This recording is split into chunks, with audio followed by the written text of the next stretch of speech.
Excellencies, ladies and gentlemen, in a few minutes the webinar ceremony will proceed in no time. Please off your audio and on your camera. Thank you.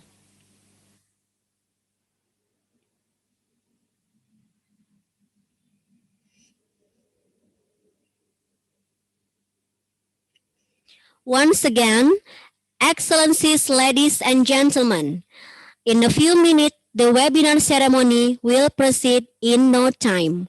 Please off your audio and on your camera. Thank you.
cinta dan persahabatan, mari bergenggam tangan.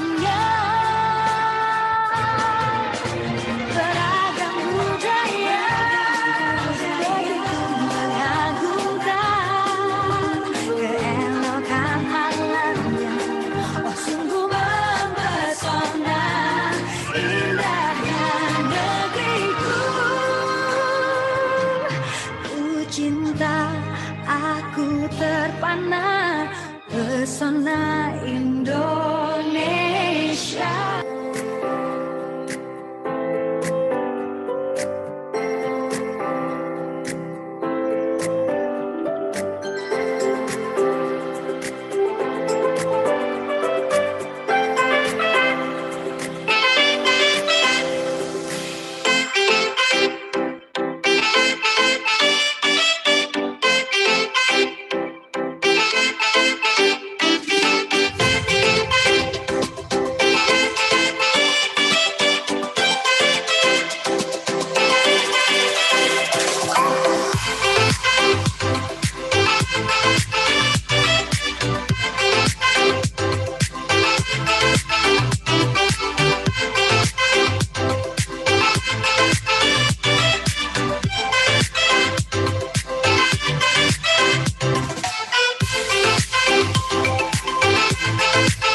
Selamat datang di Universitas Muhammadiyah Jambi, kampus yang menghasilkan lulusan unggul sebagai penggerak pembangunan masyarakat berjiwa entrepreneur, inovatif, produktif, dan konstruktif berdasarkan moral agama, budaya, dan Pancasila.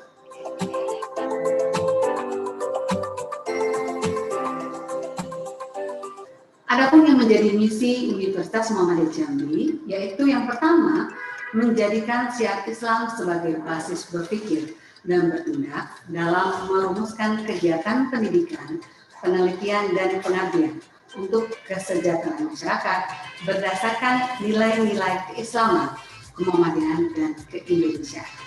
Dan yang kedua, membangun dan mengembangkan organisasi pembelajaran yang kompetitif, inovatif, dan berdasarkan kearifan lokal. Dan yang ketiga, mengembangkan dan memperkuat manajemen perguruan tinggi yang mandiri dan mempunyai tata kelola yang baik atau good government university.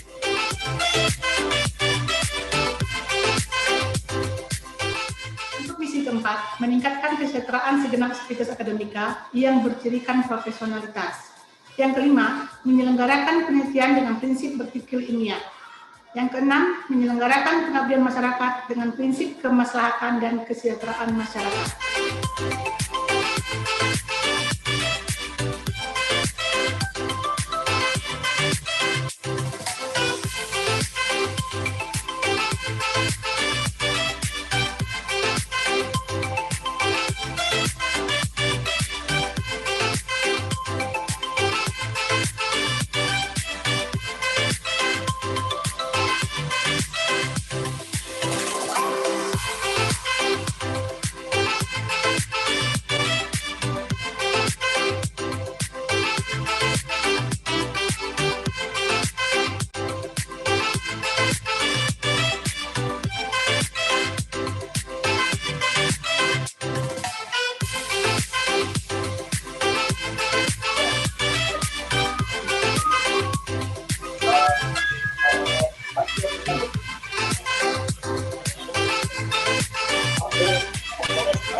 Assalamualaikum warahmatullahi wabarakatuh. Saya Haji Syarifasa, Wali Kota Jambi, atas nama jajaran pemerintah dan masyarakat Kota Jambi, mengucapkan selamat milad kedua Universitas Muhammadiyah Jambi Semoga Universitas Muhammadiyah Jambi semakin maju dan berjaya. Bersama pemerintah Kota Jambi membangun kemajuan dan kemaslahatan bagi masyarakat kota dan Provinsi Jambi serta bangsa Indonesia. Wassalamualaikum warahmatullahi wabarakatuh.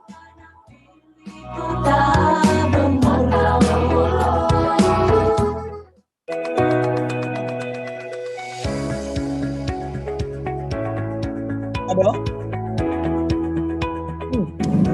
Assalamualaikum warahmatullahi wabarakatuh. To Universitas Muhammadiyah Jambi, congratulations on your birthday. Sending our love and good wishes. Assalamualaikum warahmatullahi wabarakatuh.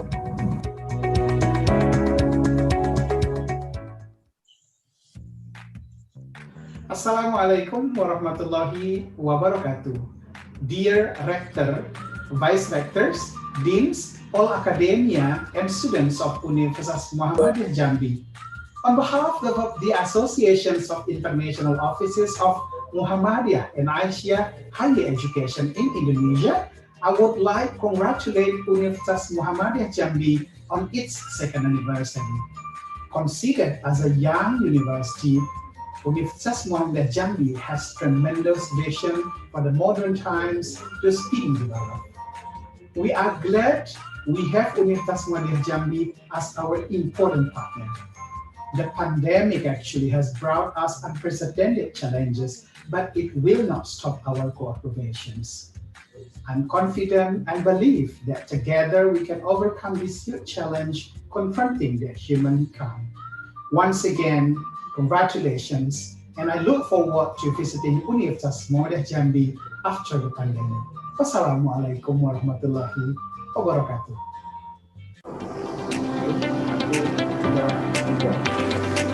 Assalamualaikum warahmatullahi wabarakatuh. Happy birthday Universitas Muhammadiyah Jambi. I hope this university success in the future. Wassalamualaikum warahmatullahi wabarakatuh.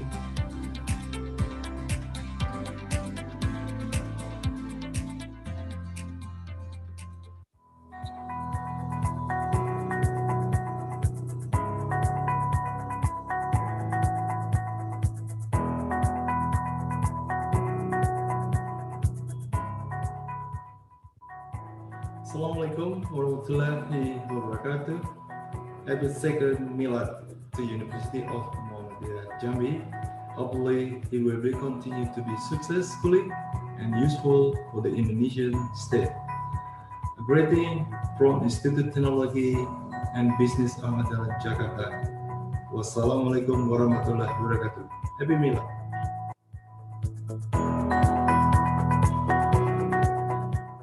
Assalamualaikum warahmatullahi wabarakatuh. Izinkan saya Saprial Anas SEMM selaku Ketua STKIP Muhammadiyah Muara Bungo beserta segenap sivitas akademika STKIP Muhammadiyah Muara Bungo dengan rasa bangga mengucapkan selamat milad kedua kepada Universitas Muhammadiyah Jambi, terselip doa dan harapan. Semoga UMJ menjadi amat usaha Muhammadiyah untuk penopang kemajuan pengkaderan perserikatan Muhammadiyah khususnya di Provinsi Jambi. Selamat, semoga UMJ kebanggaan kita semuanya dapat dikelola secara profesional, maju, dan terus berkembang. Terima kasih. Assalamualaikum warahmatullahi wabarakatuh.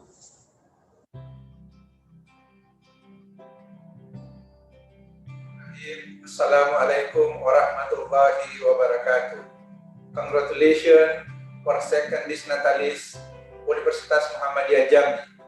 Hopefully Universitas Muhammadiyah Jambi always get full of blessing and success. Wassalamualaikum warahmatullahi wabarakatuh. On behalf of Taiwan Education Center Universitas Muhammadiyah Yogyakarta, I would like to say happy birthday to Universitas Muhammadiyah Jambi and may Allah bless. A very good afternoon. Namaste. Salam. Myself, Professor Arun M. Islur, Professor and Head, Department of Chemistry, National Institute of Technology, Karnataka, India. I take this opportunity to wish a very happy second birthday to University Muhammadiyah Jambi. Salamat ulang tahun, UMJ. Of course, I visited Jambi about 2.5 years back, and also have visited UMP, Palembang 2 times. I hope to have a very active research collaboration between NITK Surathkal and Jambi for the research, or it may be for the organizing the joint conferences, seminars, or students and faculty exchange. So I'm looking forward to visit Jambi after the pandemic. So once again, Selamat ulang tahun. Thank you. Terima kasih. Happy birthday for Universitas Muhammadiyah Jambi for the 2nd anniversary. Wish you all the best. Good luck. Assalamualaikum warahmatullahi wabarakatuh.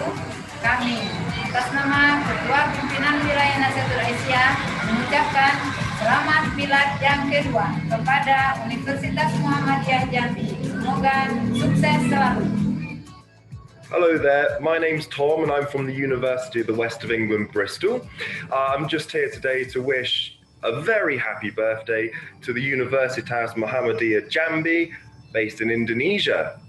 Congratulations on making it to 2 years, and I wish you all the success in the future.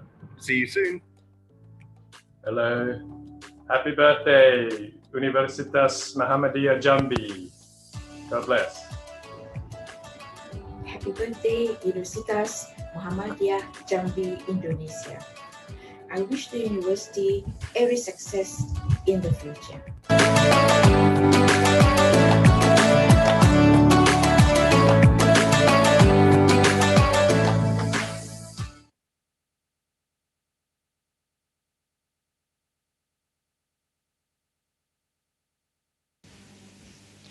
Respectable Director, Mr. Dr. Nurdin M.A., along with the ranks. Respectable the Vice Rector, Mrs. Irmaneli M.A., along with the ranks. Respectable the Vice Rector, Mrs. Indria Mayasti M.E., along with the ranks. Respectable the Vice Rector, Mr. Siswoyo M.Si., along with the ranks. Respectable the Vice Rector, Mr. Arman Syafaat, MM, along with the ranks. Honorable, the Dean of Economics and Business Faculty, Mr. Hasan Basri, ME, along with the ranks. Honorable, the Dean of Science and Technology, Faculty, Mr. Iwan Ekaputra, MM, along with the ranks. Honorable, the keynote speaker from National Institute of Technology, Karnataka, India, Mr. Professor Arum N. Islur, MSc, PhD.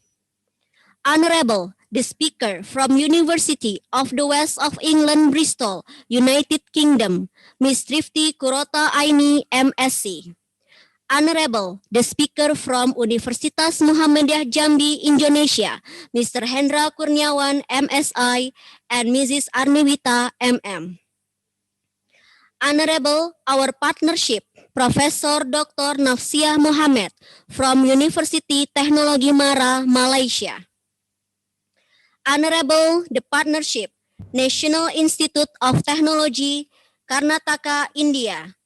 University of the West of England, Bristol, United Kingdom, University Teknologi Mara, Malaysia, Universitas Muhammadiyah Yogyakarta, Institut Teknologi dan Bisnis Ahmad Dahlan, Jakarta, Universitas Muhammadiyah Metro Lampung, Universitas Muhammadiyah Berau, Is Kalimantan, Universitas Muhammadiyah Purwokerto, Universitas Muhammadiyah Palembang, Universitas Muhammadiyah West Sumatra.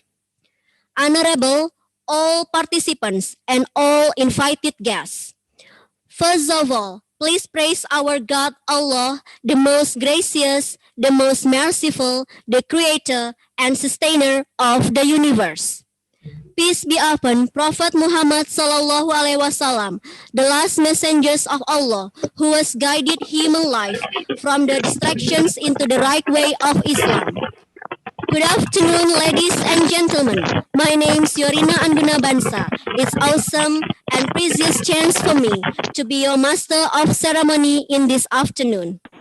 On Friday, July 2nd, 2021, in our big event, the second anniversary of Universitas Muhammadiyah Jambi presents 2021 International Webinar on Green and Digital Economics for Brighter Future. Excellencies, ladies and gentlemen, before we start our agenda for today, there will be National Anthem, Indonesia Raya and Mars Muhammadiyah.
Excellencies, ladies and gentlemen, it is our honor to have the Rector of Universitas Muhammadiyah Jambi, Mr. Dr. Nurdin ME, to deliver welcoming speech, and afterward will officially open this webinar.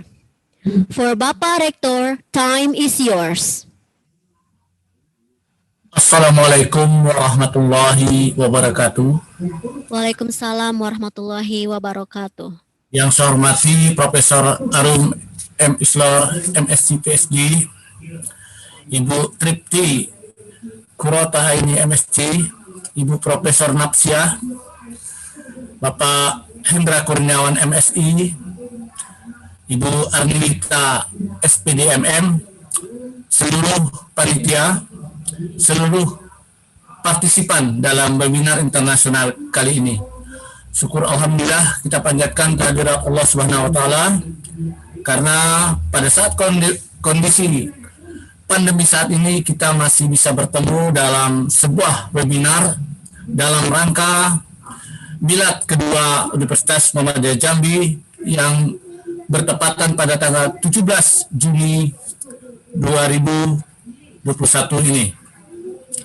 Adapun webinar kali ini mengangkat tema tentang 2021 International Webinar on Green and Digital Economics from Wider Future. Tema ini sangat menarik untuk kita angkat dalam webinar kali ini, karena bagaimanapun Universitas Muhammadiyah Jambi dalam pengembangannya mengarah kepada bagaimana menciptakan para entrepreneur muda yang dihasilkan dari kampus ini.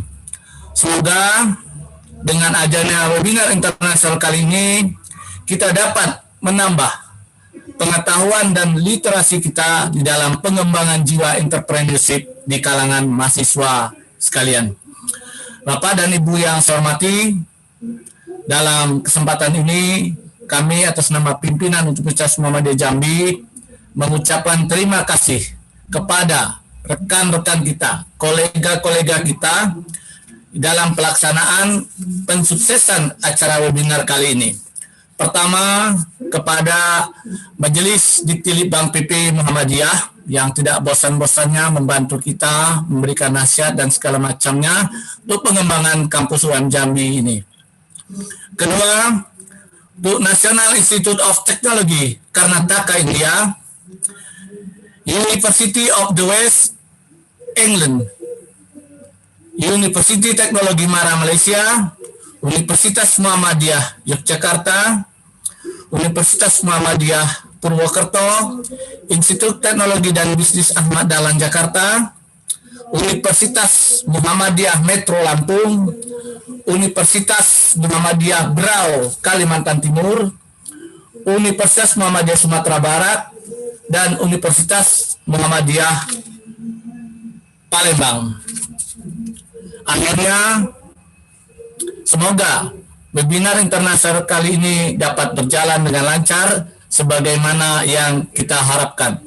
Dengan mengucap basmalah, bismillahirrahmanirrahim, webinar internasional dengan mengangkat tema 2021 International Webinar on Green and Digital Economic for Wider Future Universitas Muhammadiyah Jambi dalam rangka milad kedua saya buka dengan resmi. Terima kasih. Wassalamualaikum warahmatullahi wabarakatuh. Waalaikumsalam warahmatullahi wabarakatuh. What an enlightening speech, Mr. Rector. Thank you very much. Thank you. Now, well, ladies and gentlemen, now we will start our sessions on 2021 International Webinar on Green and Digital Economics for Brighter Future. I would like to introduce our keynote speaker, Mr. Professor Arun M. Islor, MSc PhD. So he is also as a head of chemistry department, National Institute of Technology, Karnataka, Surathal, India. And he got his master degree and also PhD degree in Mangalore University. And he got his postdoctorate in Technion Israel Institute of Technology. And he also has a book published, research group for PhD students and visiting scientists all around the world. And he also got so many awards received. The biggest one is awarded for Raman Young Scientist State Award in Chemical Science. And also he is as a within top 5 researchers in India. The best top 5 researcher in India. And also he has many interesting hobbies like writing popular science and technology related articles, 100 almost 100, yeah, and 10 have been published so far, or so many articles, and playing keyboard, coin collections, cooking, and gardening. Okay, please welcome Prof. Arun. Time is yours to have your presentations. Hello, Prof. Arun. How are you today?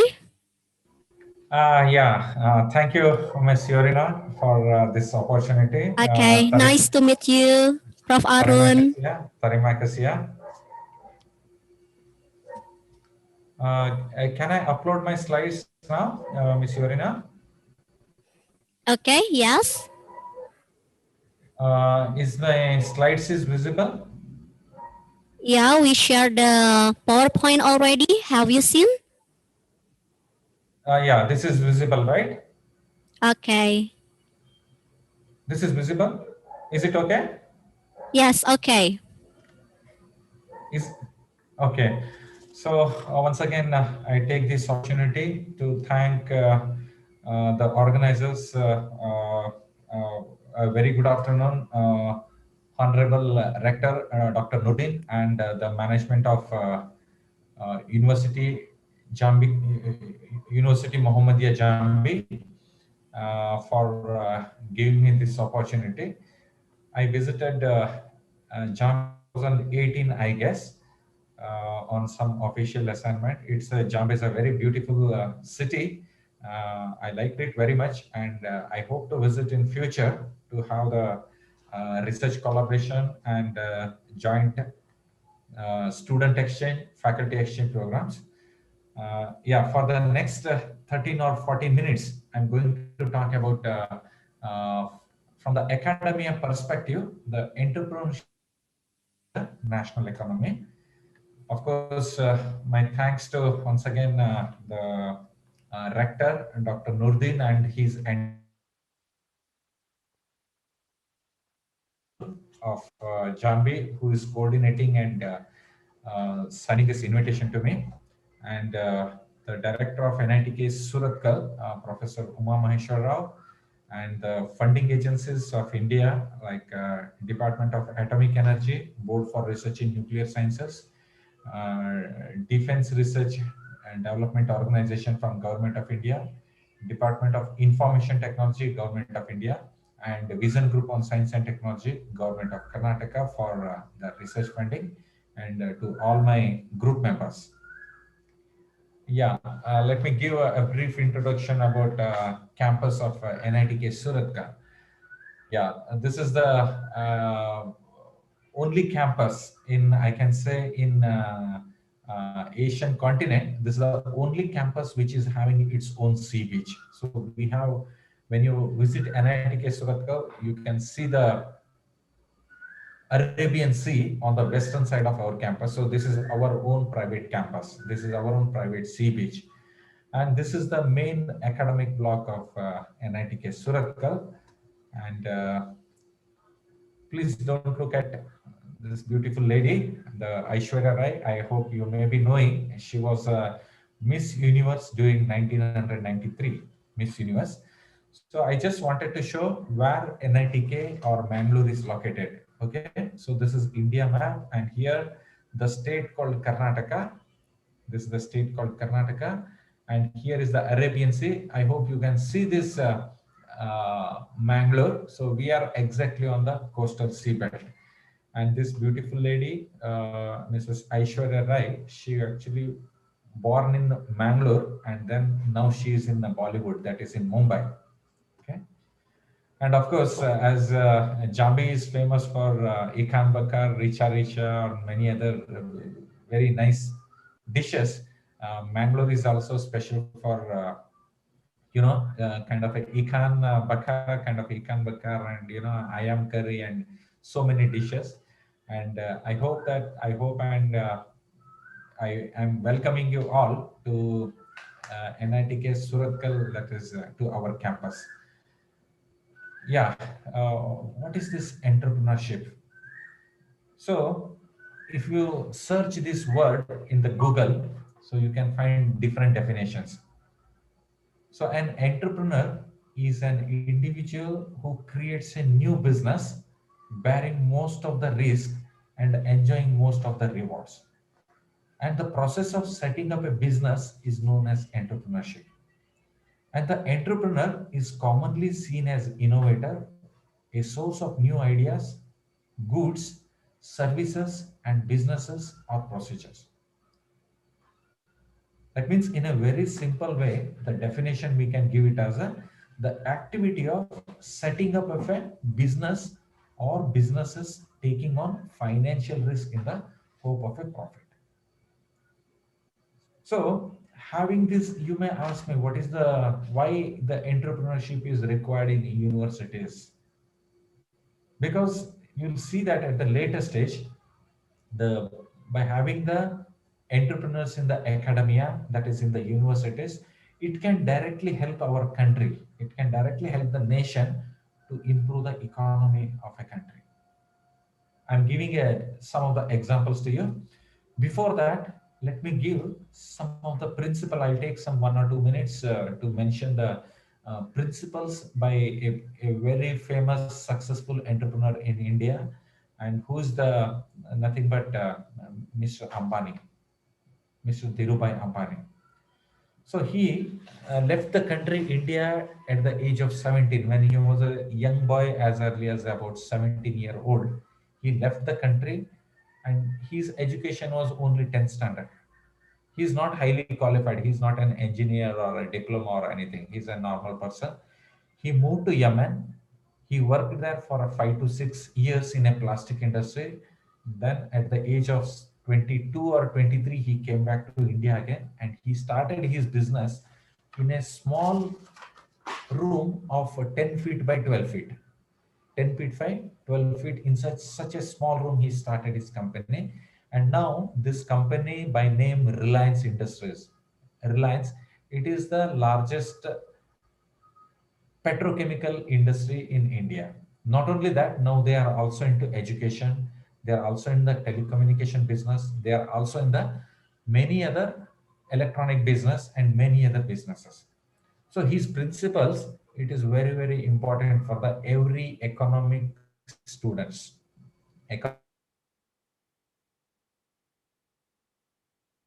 The business. So the first one is, the first principle is don't give up. Under any circumstances, don't give up. Continue your effort until you will success. The second one, always you think bigger, and always you need to think in a very fast way. And also whatever your plans or the ideas are there, think for the future. That means don't plan whenever you are starting a business or any economic business. If you are going to start, don't think for it's plans for the 1, 2, or 3 years. So just think for what could be the business in the after 10 years, 15 years, 20 years. So like that, it should be for a longer ideas, because nobody's monopoly. So every one of our brain, we can think ourselves for the better economy. And if you work with the determination and with the perfection, definitely there will be success will be there. And if you don't build the dream, then someone else will hire you, and they will help them to build they will take your help to build their dreams. And another very important for all the students and the faculty members who are present over here, another very important principle, just meeting the deadlines is not at all enough. But beating the deadline is very, very important. So for example, if you have kept your boss has given a deadline of say every year for this year 2021, you have to, every faculty has to publish one research paper. So just what I mean to say is, just meeting the deadline, that means having one paper is not, that is sufficient, but you need to beat that deadline. So instead of one, you publish the two or the three. So that is how the economy for the university as well as the country can be increased. Pursue your goals even in the face of the difficulties and convert the any adversities into the opportunities. Now the COVID-19 pandemic everywhere, I know even in Indonesia also. So this is an adversities. So convert this adversity into an opportunity through these type of webinars. So I'm just sitting at my home and I'm just presenting this webinar. So this is a pandemic situation. So this adversities you convert into opportunities so that it can be a beneficial to all. And growth has no limit. Keep the revising your always vision, and only when you are dream it, you can do it. Our dreams have to be always bigger. Our ambitions are higher, have to be higher. Our commitment should be deeper, and our efforts also to be greater. So these are the some of the principles. One, every business and the economy student, they must know. Let me give one of the famous entrepreneur, that is Dr. Thomas Alva Edison. He's basically from United States. He born during the 1838 in a very poor family, and he lost his father at a younger age, about 4 years. When he was a 4-year-old boy, he lost his father, and he was removed out from the school because of his hyperactive nature behavior. And he developed hearing problem. That means he was not able to hear at the age of 12. And as he got older, Edison believed his hearing loss allowed him to avoid the distraction and concentrate more easily on his work. And he began his work by selling the candies, newspapers, vegetables on the trains, and he used to earn about $50 every week at the age of 13. And a very successful entrepreneur. He had developed he's the founder for about 14 or 15 companies in United States. And he is having, more interestingly, 1,093 US patents in his name. You see, so he's an inspirational entrepreneur for all of us. Let me give you all one more example. Mr. Kanshibhai Patel. So he actually born in a very a farmer community in a village in a state called Gujarat. And once he completed his BSc, that is Bachelor of Science, he was working for a mining company. And in his house, and by 12 feet room, that is almost about 120 square feet, a very small room. One cannot imagine. There he started his own formulation for developing a washing powder. So this was during the 19th, and the name of that company he given as a Nirma. And today this company has grown into a billion, multi employees are working in this company. Another very successful entrepreneur from Dr. Kiran Majumdar-Shaw. So she was born on 1953 in a city called Pune, and she completed her schooling and the college in Bangalore. And then for doing her masters, she moved to Australia during 1973, and she came back during 1975 with a master's degree. And in the year 78, she started a small company. It was in a garage. It was in an unused garage, a company called Biocon India. And today this company has grown into a multi-billion-dollar business where more than 40,000 scientists and engineers who are working for this company. And even in Malaysia, in Johor Bahru, they have opened one of the laboratory in Malaysia. So in abroad also they have opened. So one more successful entrepreneur. And I think I need not tell anything more about a very young entrepreneur by name Mark Zuckerberg. So who is right now 37-year-old, and he's the world's 5th richest person with his property asset worth of 123.1 billion US dollar. He's the world's 5th richest person. And the idea of this Facebook, he's the founder of the Facebook company. So he's the this idea which came into his mind when he was in the dorms, that is when he was in the hostels at the Harvard University. And during 2004, he started the company. He left the Harvard and he started the Facebook company. And within 15 years, he became the world's 5th richest person. So he's another successful person. And in India, our Honorable Prime Minister Narendra Modi ji, he had startup company activities. And because of that, the economy of the countries is, I'll give some more slide at the later stage. And the startup company opening up I don't know how what are the procedures and how long it will take in Indonesia. I'm not aware about that. But in India, company, any students, any faculty member, or anyone who are having some innovative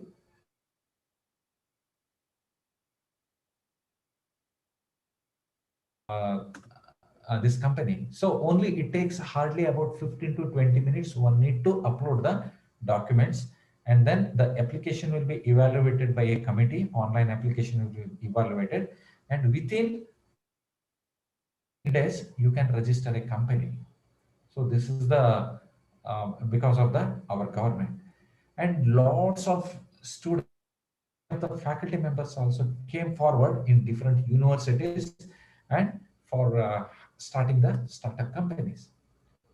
What is rural entrepreneurs in economic development? So even in the rural areas, that is in the villages, where many of the startups which have came up and they are contributing for the economy of our country. Miss Yorina, how many more minutes I have? Miss Yorina? Can I 3 minutes left, I mean. Okay, I'll try to find out 3 minutes. So this is about the rural areas in India. So they also came forward with the startup companies, and because of those things, the advantages is like the decentralized industrial development for the better distribution of the wealth and the investment, and the reduction of the poverty and unemployment. So the poverty and the unemployments are decreasing because of the startups in the villages. And you know, the many of the villagers, so they used to migrate to the larger cities like Bangalore, Mumbai, or Delhi, like that.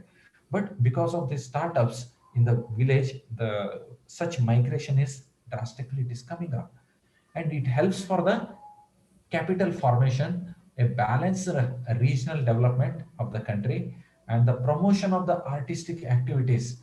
You just see here, this is the this is from the Jambi. I have about 8 batik, Jambi batik, which I have purchased during my visit.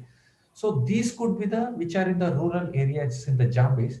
So where through the startup, it can be made more popular across the globe, so that can definitely improve the economy of at least the Jambi city, and also it can contribute to the economy of developing the economy of the Indonesia.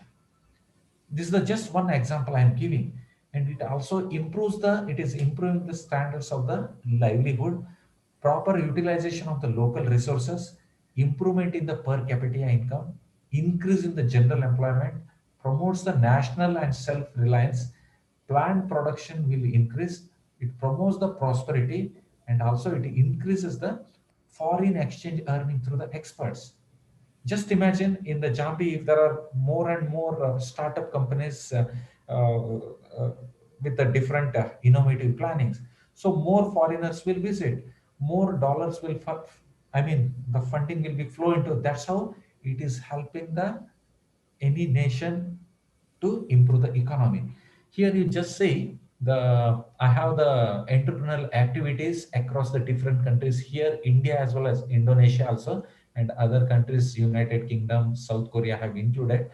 You can see here that India in the last 8-10 years, it is increasing, and particularly in the last 4-5 years, it is drastically increasing. So we expect in the next, of course, I don't have the latest 2 years data, but it is increasing. That means in Indonesia, if you come in the Indonesia, the entrepreneurial activities, it is still at the emerging stage.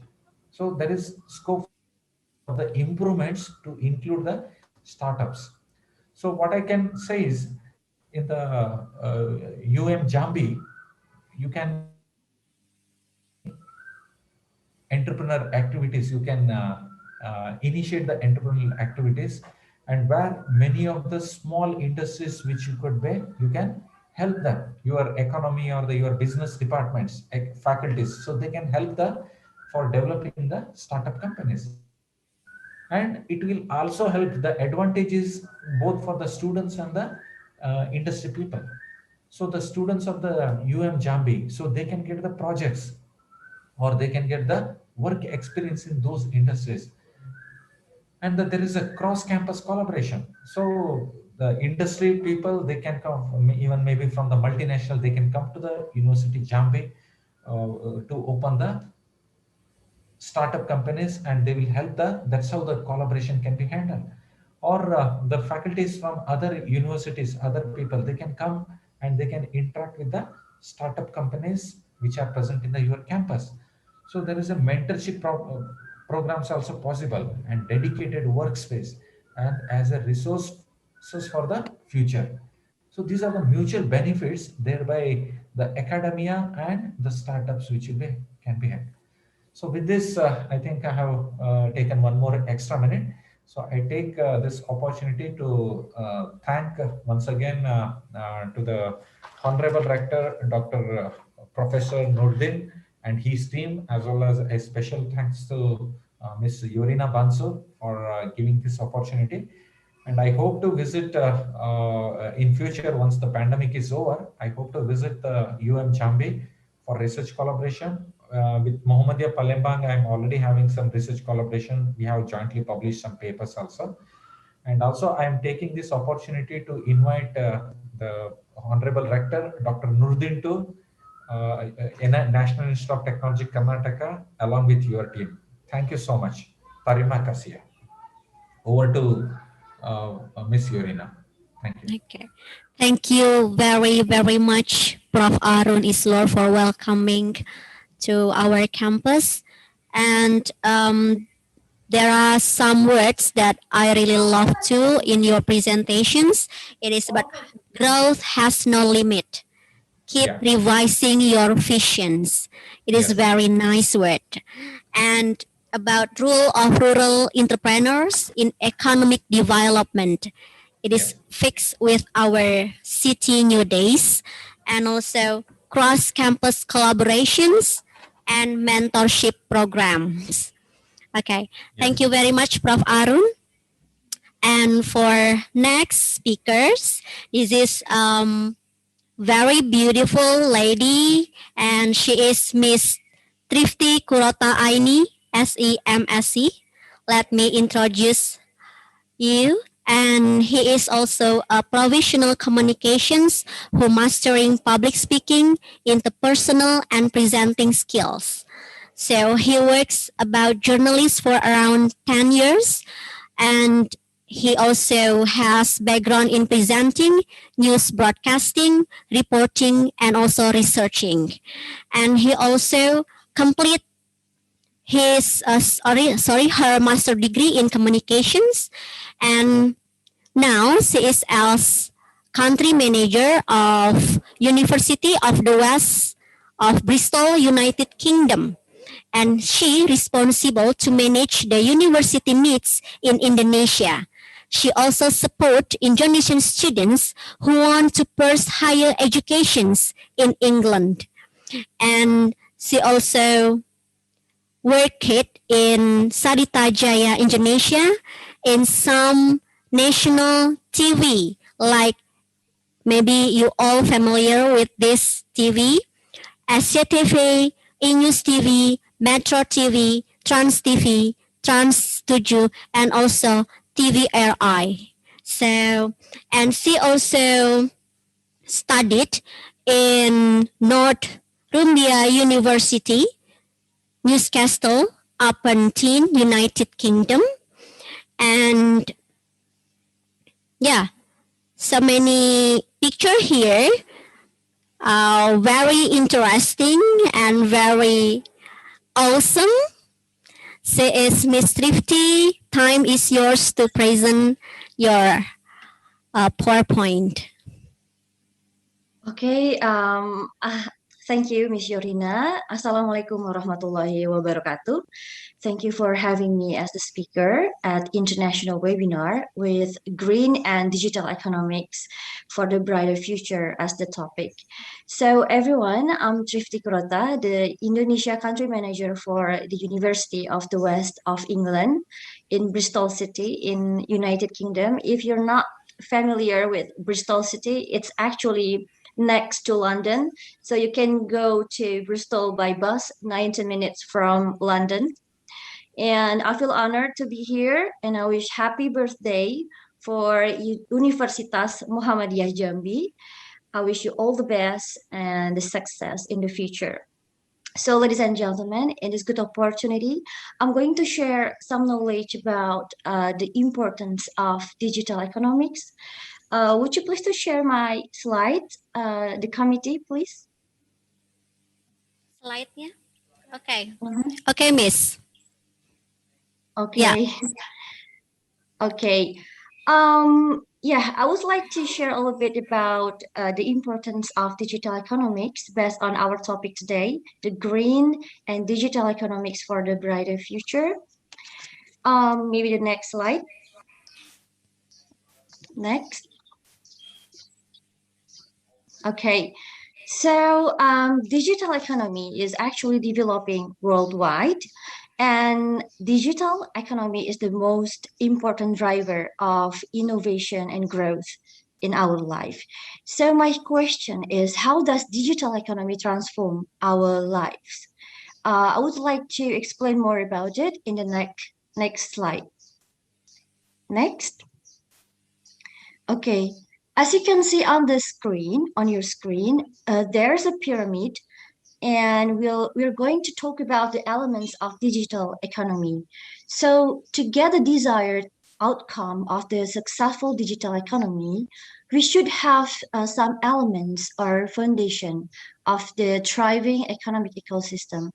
If you look at the lowest level in the pyramid, there are some points that we need to have to build the successful digital economy. We need to have public safety, attractive life work downtown, culture and entertainment options, public sector, good quality of education, the engagement of private sector, non-private sector, non-profit and profit sector. So if we have all of these things, it will drive us to the next level for us to have the access of capital, the access of digital jobs, entrepreneur, co-working, networking, digital workforce development. So when we have all of these things, we will be led to the top level, to the desired outcome of successful digital economy, with two main points that are really important that are quality digital employment and wealth creation through local entrepreneurship.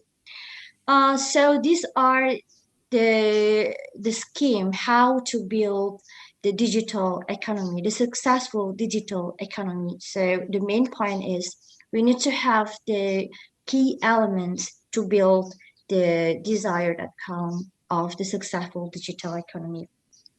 So I'm going to give you some examples of how digital economics transform our lives in the next slide. Next.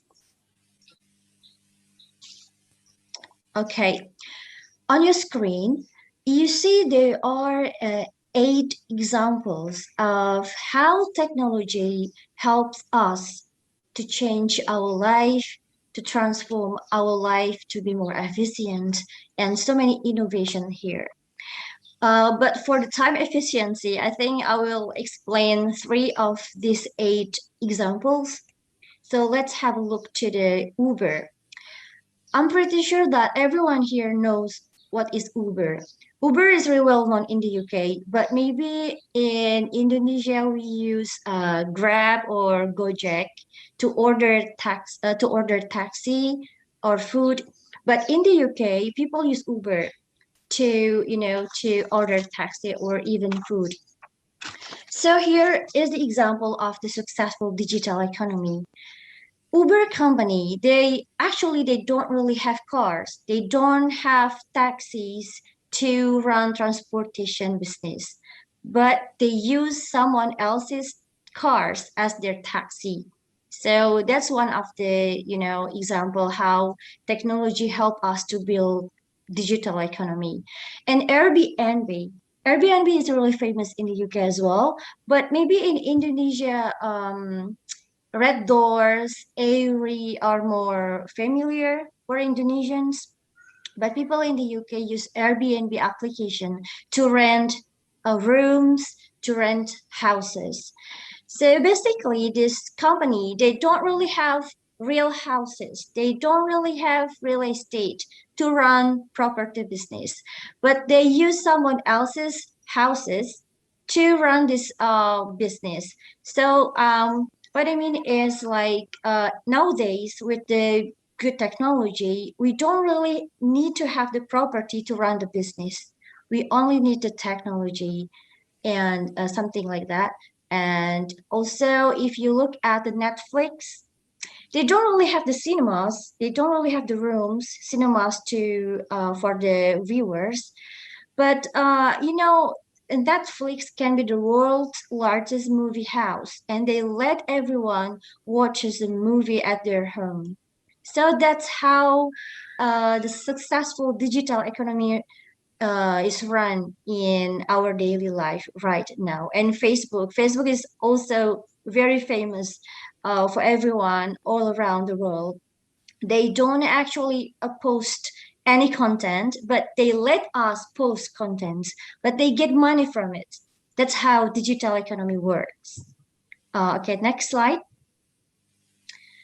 All right, so these are the business model in digital economy.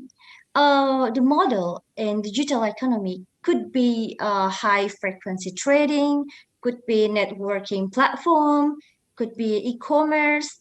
E-commerce in Indonesia, which are familiar, are, for instance, Tokopedia or Shopee. And a digital economy could be payment services. I will give you example on the next slide. And it could be app stores, online advertising, and cloud computing. Actually, online advertising is one of the digital economy tools that I use for market or publish my products. Next. Okay, here on the screen, you can see that actually we can put the digital economy in some categories. Let's have a look on the first one. Okay, you can see eBay, Amazon as the online marketplaces, but actually Amazon, eBay are maybe more familiar in the UK. But in Indonesia, people more familiar with Shopee, with Tokopedia, they are online marketplaces. That one of the examples of the digital economy. And then next to the second categories, there are app stores As you can see, you download some application on your phone. So they're part of the app stores. That's how the successful digital economy in this day, on these days. And the third one is collaborative economy platforms. That's the symbol of Airbnb. But maybe in Indonesia, we know like Gojek, Grab, that's some part of the collaborative economy platforms. And then the fourth one, the video sharing platforms. It could be YouTube. So you know YouTube for sure, right? So I know like everyone uses YouTube for daily life, like watching anything. That's part of the one of the categories in the digital economic development. And then PayPal. I'm not sure if everyone knows PayPal, but PayPal is just same like OVO, GoPay, and Dana, if you know that things. They are more familiar in Indonesia, but in the UK, people use PayPal. That's payment systems, just one of the categories in digital economy. And move to the next categories is internet search engines. No, I mean, still on the slide, yeah. I mean, the next category is internet search engines. It's Google. I know everyone knows Google. So that's part of digital economy. And specialized search tools, for instance, TripAdvisor, it's for looking for anything related to traveling. That's part of digital economy. And I'm pretty sure you know Google Maps. It's part of location-based business directories, and news aggregators. These are the platform categories for like just giving you examples about digital economics. Next slide. Okay, you know, to develop the digital economy, we need to have digitizations and intelligence. To build a digital economy, we need to have social networks, applications, and payment systems. So these three main points can build the digitizations, which means can build the digital economy. And then the next phase is intelligence, means just something related to innovation. So the digital economies can be built. Okay, next. I think this probably my last slide, but I'm just showing you the example how I run my business. So basically I have my own business as well. I sell hijabs, I sell clothes. So I use online advertising using social media to promote my products. And I also joined, you know, like online fair. It's called Haya Online Fest in 2020 on September, November last year. So it's part of the, you know, the marketplace. That's just giving you example how digital economy works. These are the example from my own products. And next. Okay, next slide. Okay, this is the last slide that I have for you. Actually, this is one of my products as well. It's just, you know, a hijab accessories place that I sell on Instagram. So I'm going to example that actually we can build the economy through social media, through online platform. I think that's all for me for now, and I will give the stage back to Miss Yorina. Thank you for everyone for your attention. Thank you, Ms. Trifty, for having you here and share about digital economics and also the example for us. So Ms. Trifty has said about the importance of digital economy, and she also tell us how digital economy run in our life around the world every day. So nowadays is very common for you to know to develop economy for brighter future, for next generations to have entrepreneurships by digital media as a marketplace. Okay, thank you so much, Ms. Trifty. No worries. Thank you. And for the third speakers, He will share to us about green economics, and he is Mr. Hendra Kurniawan, MSI. He got his master degree and also bachelor degree from Universitas Indonesia, and he was as researcher at Center of Biodiversity and Conservation Studies, Universitas Indonesia, and he also researcher at Wildlife Conservation Society Indonesia program, and he was managing director of Institute for Science and Technology Studies in Jakarta. And also he was as commissioner at Global Unggul Sejahtera, West Java, and now he is lecturer at Universitas Muhammadiyah Jambi, especially for forestry major. For Mr. Hendra Kurniawan, MSI, the floor is yours.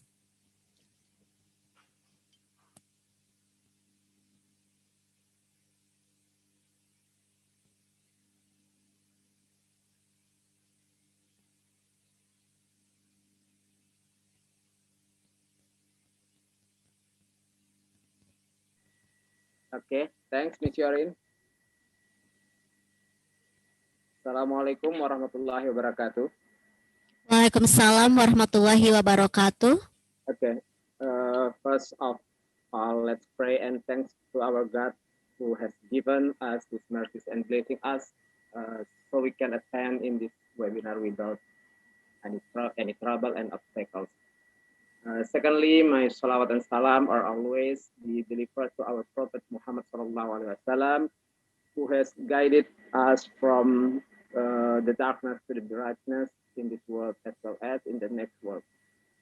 Thirdly, I don't forget to say thanks very much to the Mr. Rector of Universitas Muhammadiyah Jambi, Bapak Dr. Nurdin SAMA, and also organizing committee who has given me opportunity to deliver my presentation under the title Green Economics Concept and Implementation in Indonesia.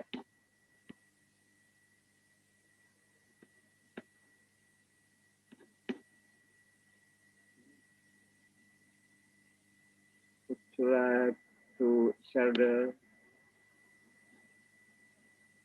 PPT? Sure.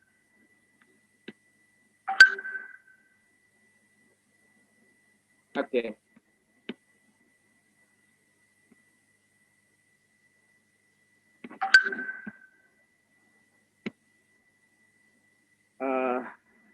Next slide.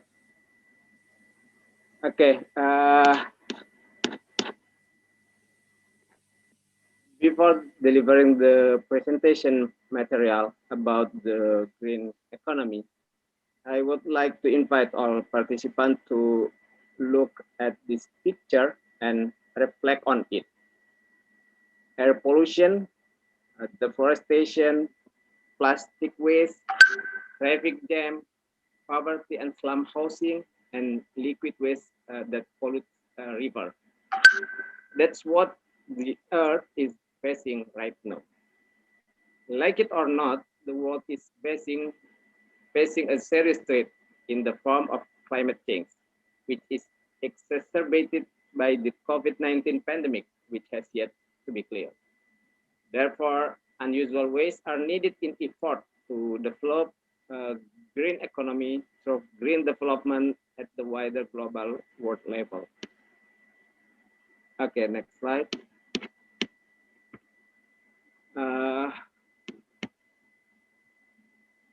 Green economy concept was introduced since the late 1980s to balance economic development and the environment. The 2008 financial crisis raised the status of the green economy to become a major global issue.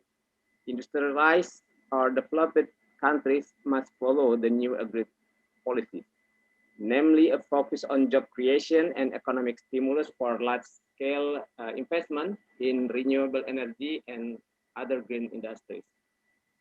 Green economy is the main topic at Rio Plus 20 in 2012. And so the definition of green economics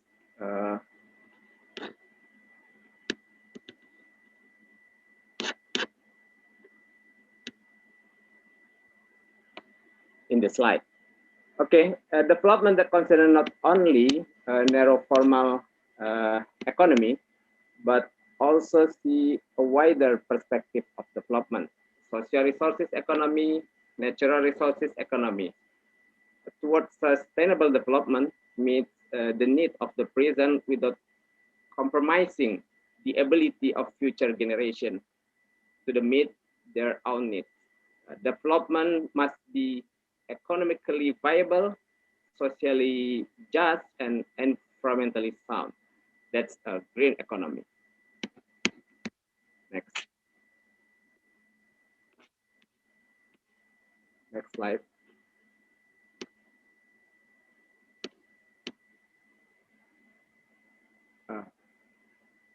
Before this. No. No. Slide 4.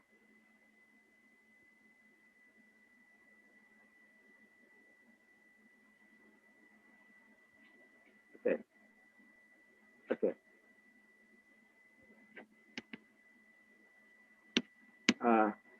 Green economics principles based on UNDESA 2012.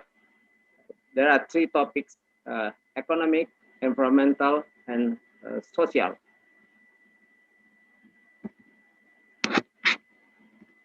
UNDESA is the United Nations Department of Economics and Social Affairs, is part of the United Nations Secretariat and is responsible for the follow-up to major United Nations summits and conference.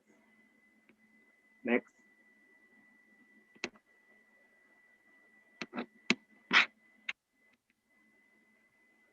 Okay.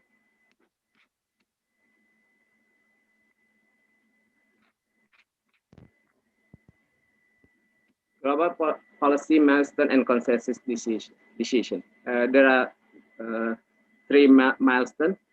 First, Rio +20 outcome document, the future we want, and then UNEP Green Economy Initiative and Governing Council decision, and third, 102 session of the International Labour Conference. Next. Okay.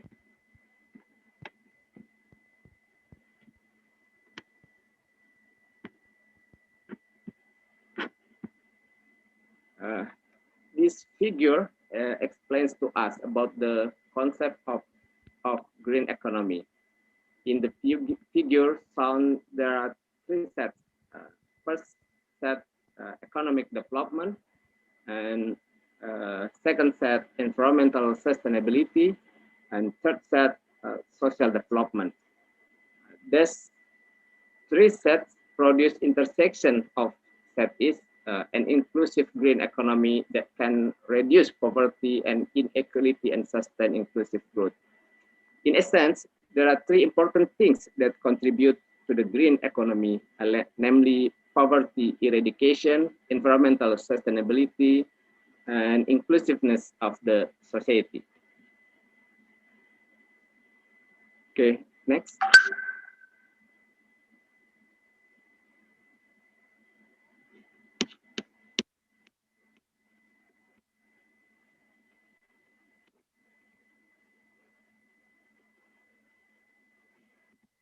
Okay. We should be protecting the Earth's capacity. Thus, our intervention should not contribute to environmental degradation. The environmental or ecological footprint calculates human pressure on the planet. It measures how much land and water area a human population to produce requires to produce the resources it consumes and to absorb its carbon dioxide emission. using prevailing technology and compares this measurement to how much land and sea area is available.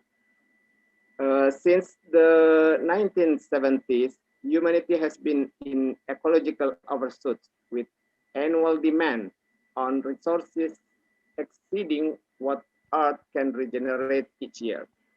Today, humanity uses the equivalent of 1.5 times planets to provide the resources we use and absorb our waste. This means it not takes the Earth 1 year and 6 months to regenerate what we use in a year.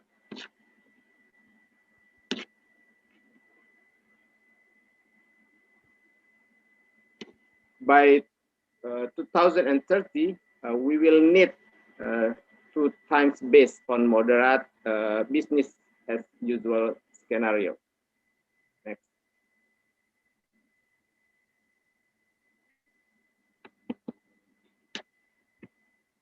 Okay.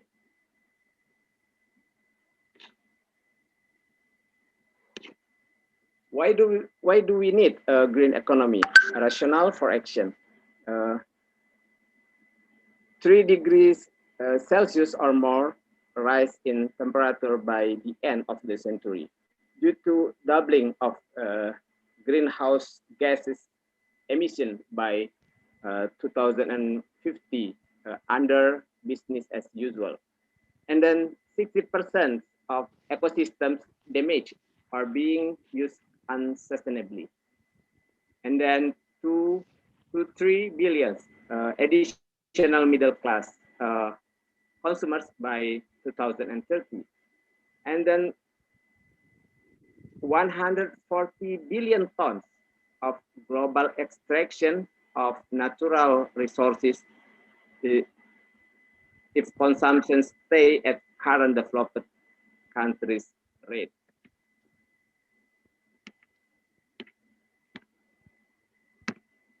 These facts show that we need development implementing a green economy.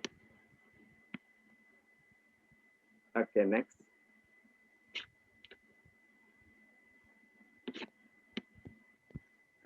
Okay, how about Indonesia facing green economy? There are initiatives of Indonesian government. First, ratification of United Nations Framework of Climate Change Convention, and then Ministry of Environment arranged National Action Plan of Climate Change as a commitment in mitigation of greenhouse gases effect in climate change, and then hosts of 13 UN conference of parties in global warming at Bali, and then commitment of government to reduction of greenhouse gas 26% in 2020. And then Ministry of National Development Planning has launched Indonesia's Climate Change Trust. And the last, ecological first fiscal transfer, ecology-based provincial budget transfer, or TAPE. TAPE means transfer anggaran provinsi berbasis ekologi, and ecology-based regency or city budget transfer, or TAKE, means transfer anggaran kabupaten berbasis ekologi. Nah, the environmental-based financial transfer scheme or ecological fiscal transfer is a new concept that is expected to improve the performance of environmental management for the better and allows it to be adopted by provincial and other district governments. Local governments are expected to integrate this scheme into various green development policies or regional development planning policies such as the RPJMD, Rencana Pembangunan Jangka Menengah Daerah, that have been and will be prepared. Discourse about ecological financial transfer began to develop in the last 4 years. The Indonesian Minister of Finance Ibu Sri Mulyani in the Ecological Fiscal Transfer Conference in August 2019 state that he was committed to providing incentive to regions that protect forests or contribute to the preservation of nature and environment through DPL schemes. DPL means Dana Perlindungan Lingkungan. Next.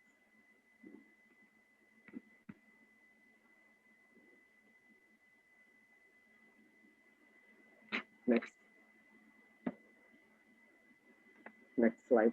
Okay. Bappenas categorized province in Indonesia based on genuine saving rate. Unfortunately, only a few provinces are included in the sustainable category.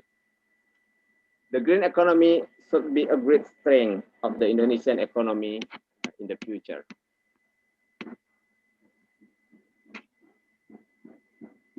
Next.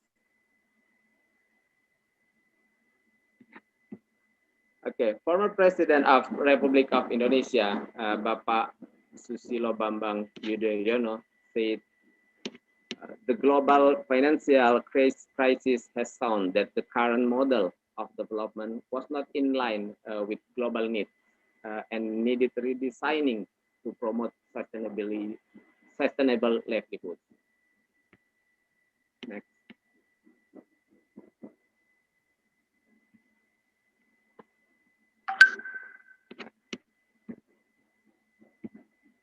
Indonesia, through President Joko Widodo, has firmly encouraged the P4G Partnering for Green Growth and Global Goals 2030 initiative to take extraordinary steps in an effort to realize sustainable development.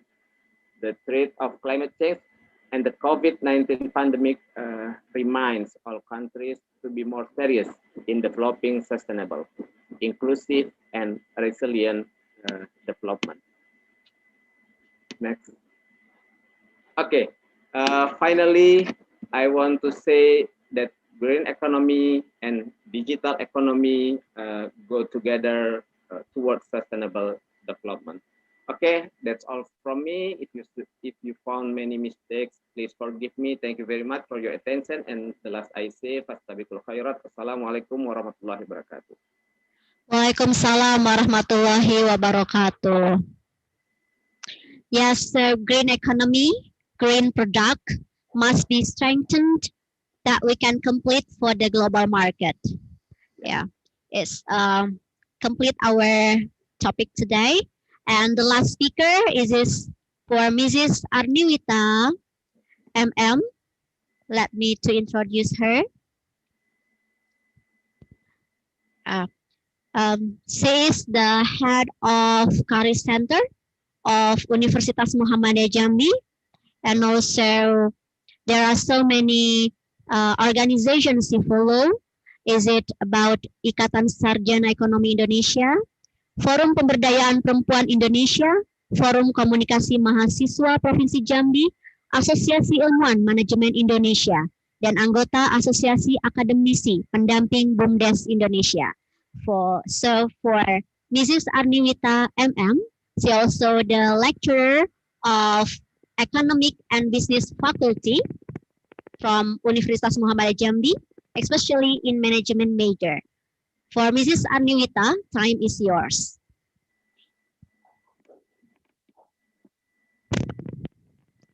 Thank you. Thank you very much, Ms. Yorin, for your kind introduction. Assalamualaikum warahmatullahi wabarakatuh. Good afternoon, Rektor Universitas Muhammadiyah Jambi, Mr. Nurdin, Dr. Nurdin, MA. Our keynote speaker, Mr. Professor Arum M. Islur, MSc PhD.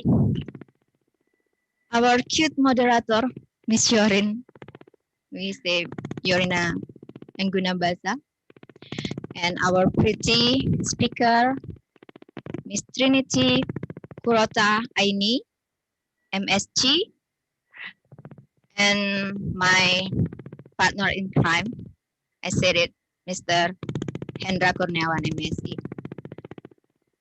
It's really my honorable for having me in this very special webinar.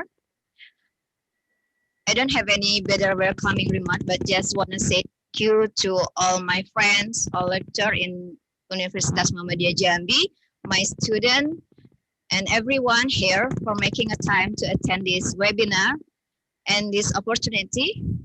I'd like to share my presentation about how pandemic triggered the e-commerce. Please.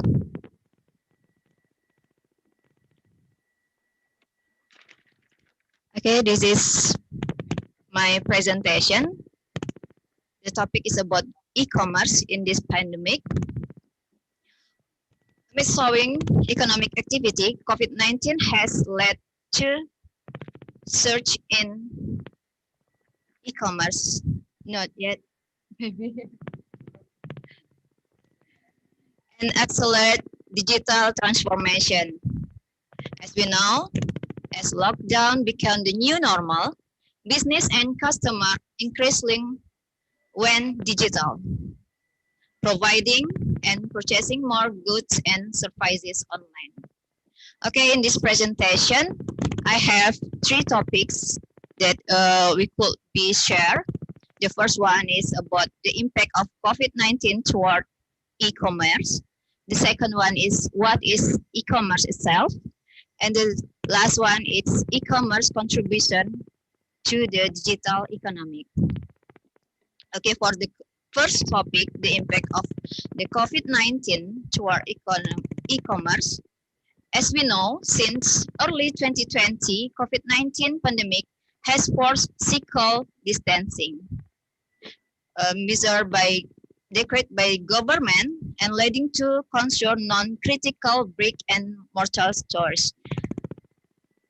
As the result, e-commerce channels have been attractive alternative channels, and how offline store of maintenance survival, online marketplace have recorded a massive increase to newly registered merchants during the pandemic. Okay, and because of this pandemic, our lifestyle is changed, and we like or not, we went to the digital. Selling via social media platform, social commerce have also been an increasingly popular options for micro, small, medium enterprises in particular, due to its setting up and communication.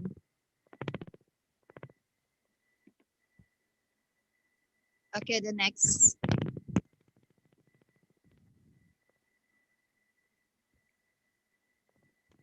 This is our fact now that because of the physical distancing and the offline of the store and maintain survival, as what I said before, we went to digital marketing and change our lifestyle, and even the micro, small, medium enterprise in particular, due to have to went in digitally.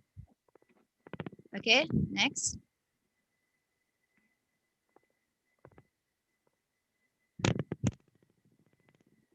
I have a data here. This is a project of e-commerce market size before and after COVID-19 hit Indonesia based on Statista 2020. It shown that at the same time, 40% of new users mentioned that they will keep using e-commerce even after the pandemic is over. And the e-commerce is rising, grows by 54%. The pandemic is expected to boost this growth by up to 91% instead. So by this data, we could say that COVID-19 has driven e-commerce to become a necessity, not just an option. Maybe this is our new lifestyle. Okay, next. And now we come into the second topic is what is e-commerce, and we should be familiar with this one because e-commerce is an electronic commerce, refers to business that is carried out online using applications that work using the internet. This application may be email, instant messaging, website, and mobile application. As lockdown become the new normal, business and customer increasingly went digital and providing and purchasing more goods and services as online. Rising e-commerce shares of global retail trade from 14% in 2019 to about 70% in 2020. And we can see here some platform from e-commerce. Okay, next, this is e-commerce ecosystem.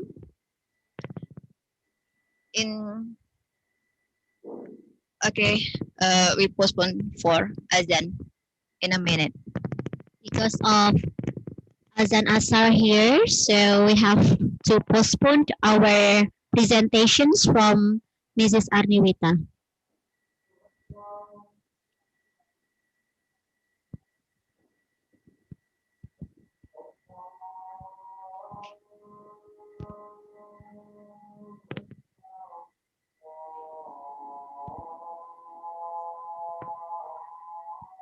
Silau ke situ. Lampunya silau nih.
Gue kasih tahu nih ya, buat lo yang udah pada sunat,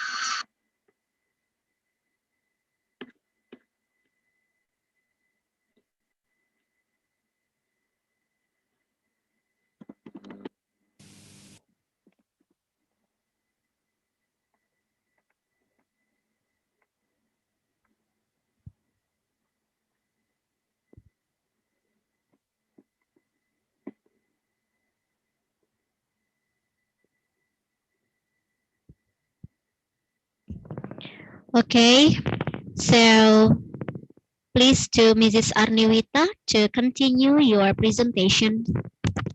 Thank you, Ms. Jorin, and I will continue my presentation about e-commerce. ecosystem. There are at least 4 points in e-commerce ecosystem. The first one is online travel, ticketing, etc., such as ticketing for air, rail, bus, movie, event, and online retail, such as retail products sold through online route, and online marketplace.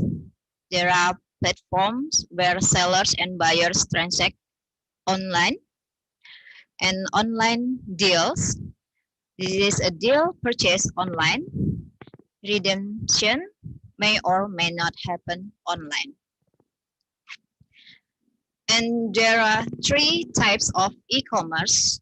We know as business to business or B2B. This is where business sell product to other companies. Types of product include anything that enhance another company's business practice. And one of the best examples of B2B business is like software company, Salesforce, HubSpot, and all these products. And for the benefits of business, and it would make sense for the typical mom and pop customer to interest in enterprise software. And the second one is business to customer or B2C. Next slide, please. Okay. B2C is when a business selling products online or via a mobile devices directly to customer. In this type of commerce, B2C companies that you and I finish online every day to purchase things like clothing, books, makeup, etc. And the example of B2C e-commerce company include Amazon, Alibaba, Blibli, or Shopee. And customer to customer or C2C is when one customer makes and sells a product to another customer.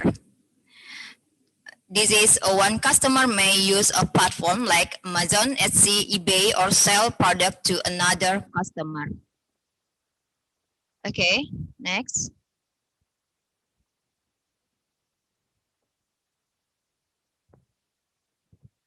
And the future of e-commerce, there is interactivity. Interactivity means e-commerce technologies facilitate two-way communication between the merchant and the customer. And information density, this is e-commerce comprise a wide source of information which is available to all the stakeholders. Social networking, this user can also share content with only a click.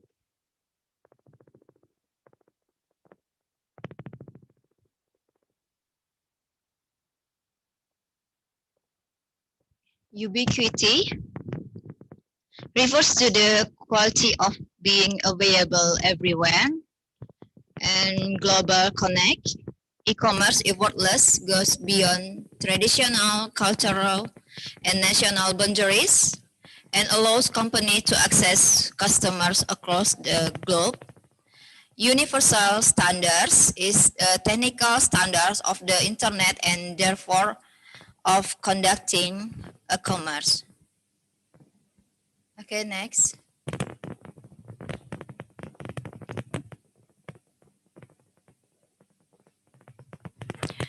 Another features of e-commerce is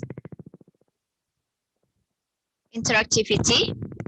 This is when e-commerce technologies facilitate two ways communication between the merchant and the customer, and information density. E-commerce comprises a wide source of information which is available to all the stakeholders, and the social networking is used. User can also share content with only a click. And the last features of e-commerce is personalization or customization. This comprises a wide source of information which is available to all stakeholders, includes information regarding the product and services, and other reviews, customer feedback, as well as customer detail such as address, telephone number, and the name. In this e-commerce, there were advantage and disadvantage. Of course, like two sides of coins. The advantage, we know they operate 24 hours and 7 days browsing. You can browsing, buying, and selling, and low operational costs due to low overheads, especially when you have hotspot area. It's helpful so much. And wide choice of payment options. You may pay as cash, credit card, debit card, vouchers, or COD maybe. Low operational costs, allowing company to earn higher margins and help customer compare different products. So you are free to compare the product between one platform and another platform. It's open. But in another side, in opposite, there were disadvantages of e-commerce. The first one, of course, lack of tangibility, because it's virtual, and low customer loyalty, because as what I said before, we could be compared between one platform and another, and high competition. So when you are as a businessman, you should be prepared for high competition, low barriers to entries, and customer data susceptible to risk of a thief. This is the fact. Okay, next.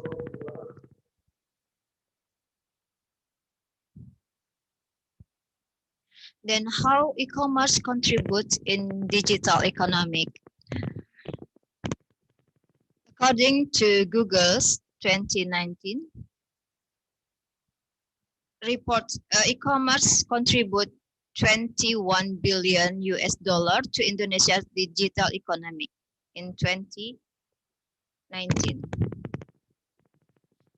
Accounting for more than a half, about 52% of digital economic in Indonesia. Indonesia e-commerce sector is also one of the fastest growing markets in the world. And the project of expand and usually rate of 69.1% by 22, a quarter Indonesia's retail spending will be attributed to e-commerce transaction. And let's see the data next.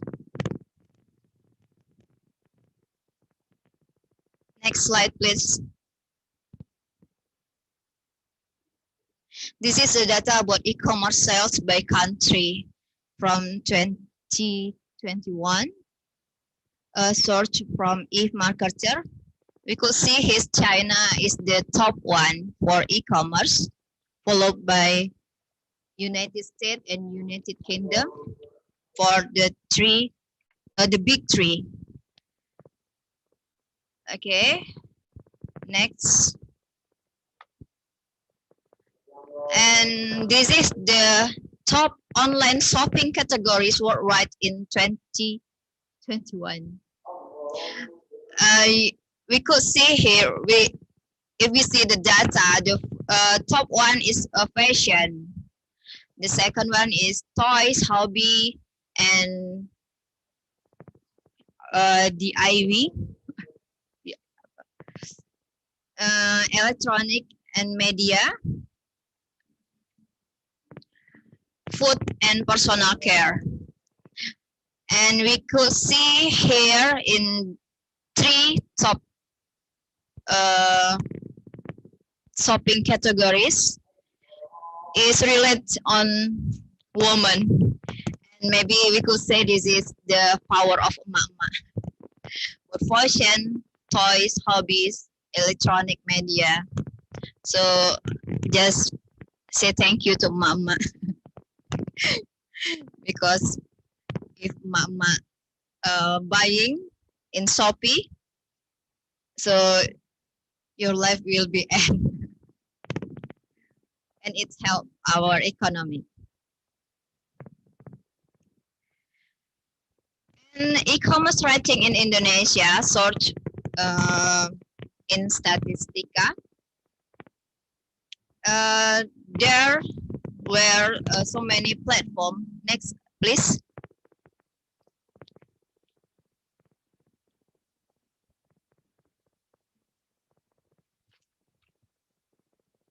Next slide, please. Okay, this is a platform of e-commerce rating in Indonesia. The first one is Shopee. The second one is Tokopedia, followed by Bukalapak, Lazada, Blibli, JDID, Orami, Bineka, Zalora, and Matahari, the last one. Shopee in 93.44% is a Singapore-based e-commerce site under the C Group, a global market online retail fund in 2015. And brought to include Malaysia, Thailand, Taiwan, Indonesia, Vietnam, Philippines, and Brazil. And the second one is Tokopedia. It's an e-commerce company based in Indonesia. So this is our country platform for e-commerce. Since it's established in 2009, Tokopedia has become an influential unicorn, not only in Indonesia, but also in Southeast Asia. And the third one is Bukalapak. Bukalapak is created in 2010 by Ahmad Zaki, Harun Nur Cahyo, and friend, and allowed small and medium-sized enterprise to venture into cyberspace. Okay, next. E-commerce is change in customer behavior. So this data about payment method preference in Indonesia e-commerce shows that about 2019 and 2020, bank transfer is still the higher transaction, followed by digital wallet and by card, and less cash on delivery. Digital wallets such as OVO or GoPay and gaining popular in top payment method Indonesia in online shop. Okay. Next, in product categories purchase from the data, we could see in data from 2019 to 2020, health and beauty, especially in 2020, is the higher percentage. This is of 80%. Because in this pandemic, we buy a mask or another healthy equipment. And when we are stay at home, for the ladies, they buy some beauty accessories or equipment. So it's help to businessmen. And the second one is household items. The third one is electronics, such as maybe household electronic and handphone, etc. Okay, next. Okay. Okay, this is our last presentation about the conclusion. This is, I just want to say 3 points. The first one is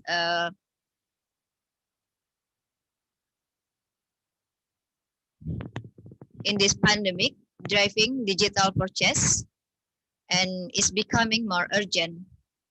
An omni-channel business approach is a solution that brand needs to apply in order to win customer in this digitalization area. And the second one is on the base of growth rate, Indonesia is appointed as one of the fastest growing e-commerce market in the world. And the last one, e-commerce channels, including marketplace, web stores, and social media, have been attractive alternatively channels for offline stores to maintain survival. Okay, next. And I have a quote from Albert Einstein. He said, "I have no special talent, but I am only passionate, curious." Okay, I'm Arniwita. Thank you for your attention. Okay. Thank you very much, Mrs. Arniwita. So we have enlightening to have some presentations from our keynote speaker and also very interesting topic from our 3 speakers. And well, ladies and gentlemen, now our time for deliver the questions and answer sessions. So I have some questions here that is written in chat column. I will call your name and just say to the speakers about your questions. So first of all, the questions from Mr. Dedi Susanto.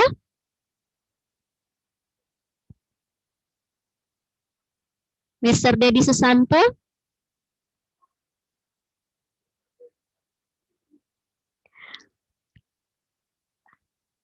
Okay, Mr. Dedi Susanto. Can you tell to the speakers your questions?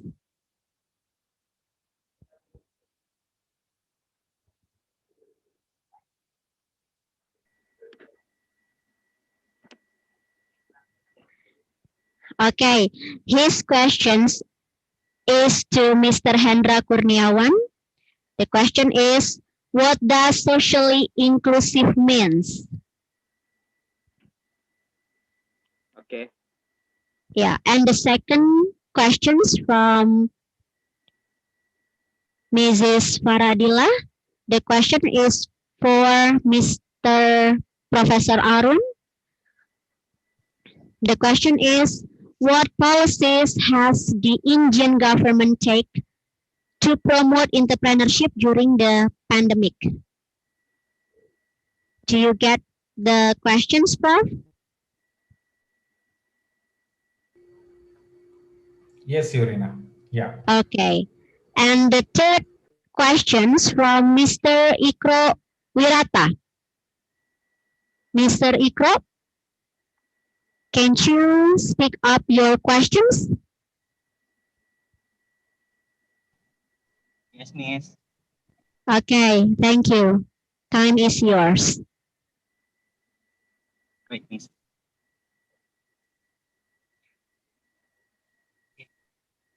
Bismillahirrahmanirrahim. Assalamualaikum warahmatullahi wabarakatuh. Waalaikumsalam warahmatullahi wabarakatuh. I will give a question from Miss Tripati.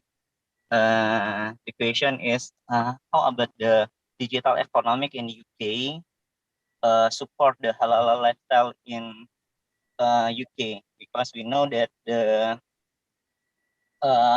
UK is very open about the Muslim product, or we say that product is halal.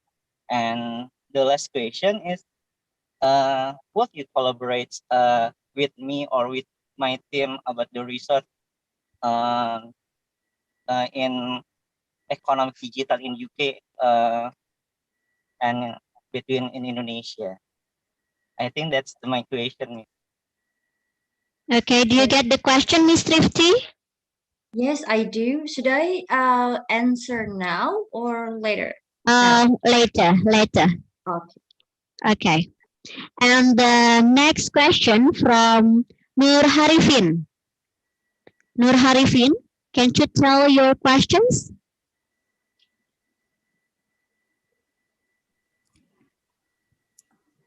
Do you hear my single voice? Yes, sure. So my question is, what are the challenges that Indonesia is facing right now about implementation green economy or digital economy, especially in this pandemic situation?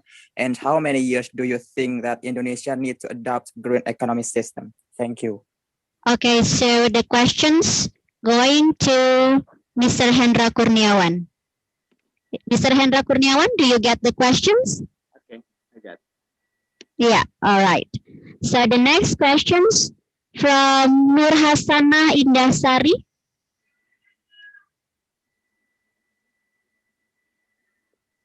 Nur Hasanah?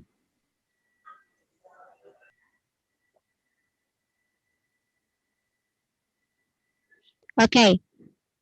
She has two questions. First, what is the steps for implementing the digital economy in traditional communities in remote areas? Is it for Prof. Arun? And finally, in Islam, there are health special conditions that must do in order to make a sale or purse transactions. And the question is how difficult the challenge to create an Islamic-based digital economy in the world. This is for Ms. Trifty. Do you get the question, Ms. Trifty? Is that the same thing from Mr. Ikra Wiarta? No, this is different questions. Oh, okay. Could you please repeat that? This is from Nur Hasanah Indasari. The question is, Islam, there are health special conditions that must do in order to make a sale and purse transactions. And the question is, how difficult the challenge to create an Islamic-based digital economy in the world? Okay. Okay. And other questions from Ma'am Endah Trikurniasi. Ma'am Endah, could you be with us? Yeah. Okay, please tell your questions to the speaker. Hello. Assalamualaikum warahmatullahi wabarakatuh. Waalaikumsalam warahmatullahi wabarakatuh. Okay, the digital economic ecosystem is growing rapidly and super disorder. As we know that technology is also bringing business actors closer to the consumer and growing the new SMEs. Many startups are growing in Indonesia and helping to improve the economic in Indonesia. And now we are facing the COVID-19. So the COVID-19 pandemic has had a major impact on digital economic player. So the question is, what is the government policy doing to help SMEs and starts up to keep running their business and survive during the pandemic? And what we can do to develop an eco-friendly digital economy? Thank you. Thank you. So your question goes to? Maybe Mrs. Nani or Miss Kurot Yun. Okay. Do you get the question, Mrs. Arniwita and Mrs. Trifty? Okay. Now we continue to the next questions from Mr. Ardi Afrizal. Mr. Ardi? Yeah, Mr. Ardi Afrizal has the questions to Miss Trifty. The question is, okay, this is not the questions, actually, this is the greetings, yeah. The greetings from Mr. Ardi Afrizal to Miss Trifty. I'm Ardi Afrizal from Universitas Muhammadiyah Jambi, Indonesia, to Mrs. Trifty Kurota Aini. So I convey to Miss Trifty related to the result of her research, and I'm very interested in doing the research in the future. Please, Mrs. Trifty, be my research collaboration, and please contact the person. Thank you. Okay, so it is the greetings. And the next questions from Rahmiwati.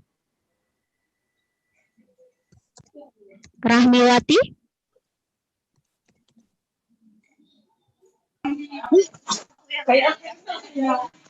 Yes. Can you explain your questions? Tell your questions.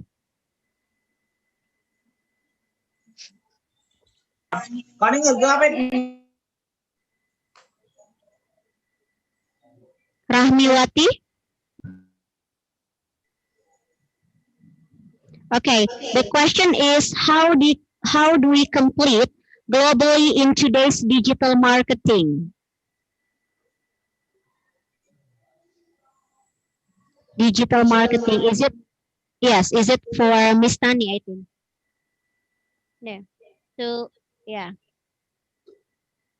How do we compete globally in today's digital marketing?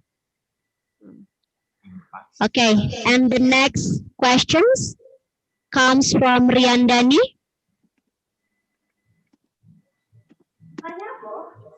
Mr. Riandani.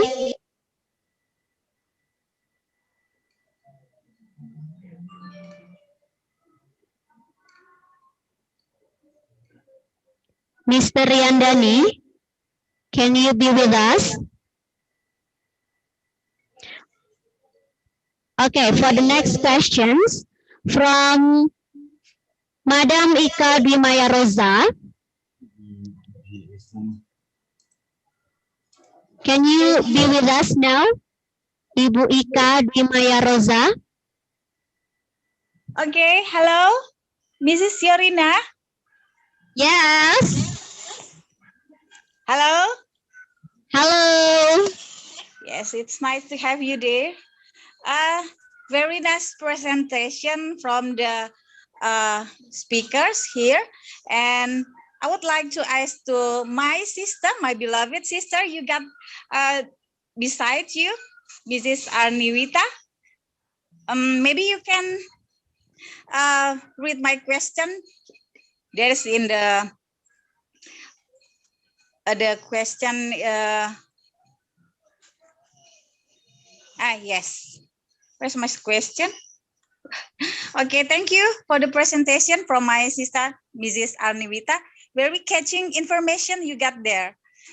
My dear, as Emak-emak, you have mentioned there that help the government to run the economics. It's very nice. You're saying that. I want to ask your opinion. Will the business online will suffer when the pandemic ends, or will it accelerate? Thank you. Okay, thank you, Bu Ika. Yes. Okay. I think that's all the questions from the participants.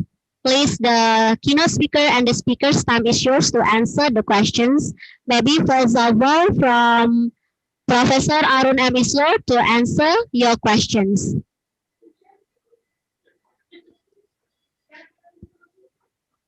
Yeah. Ms. Yorina, thank you very much. Can you please read out the question once again?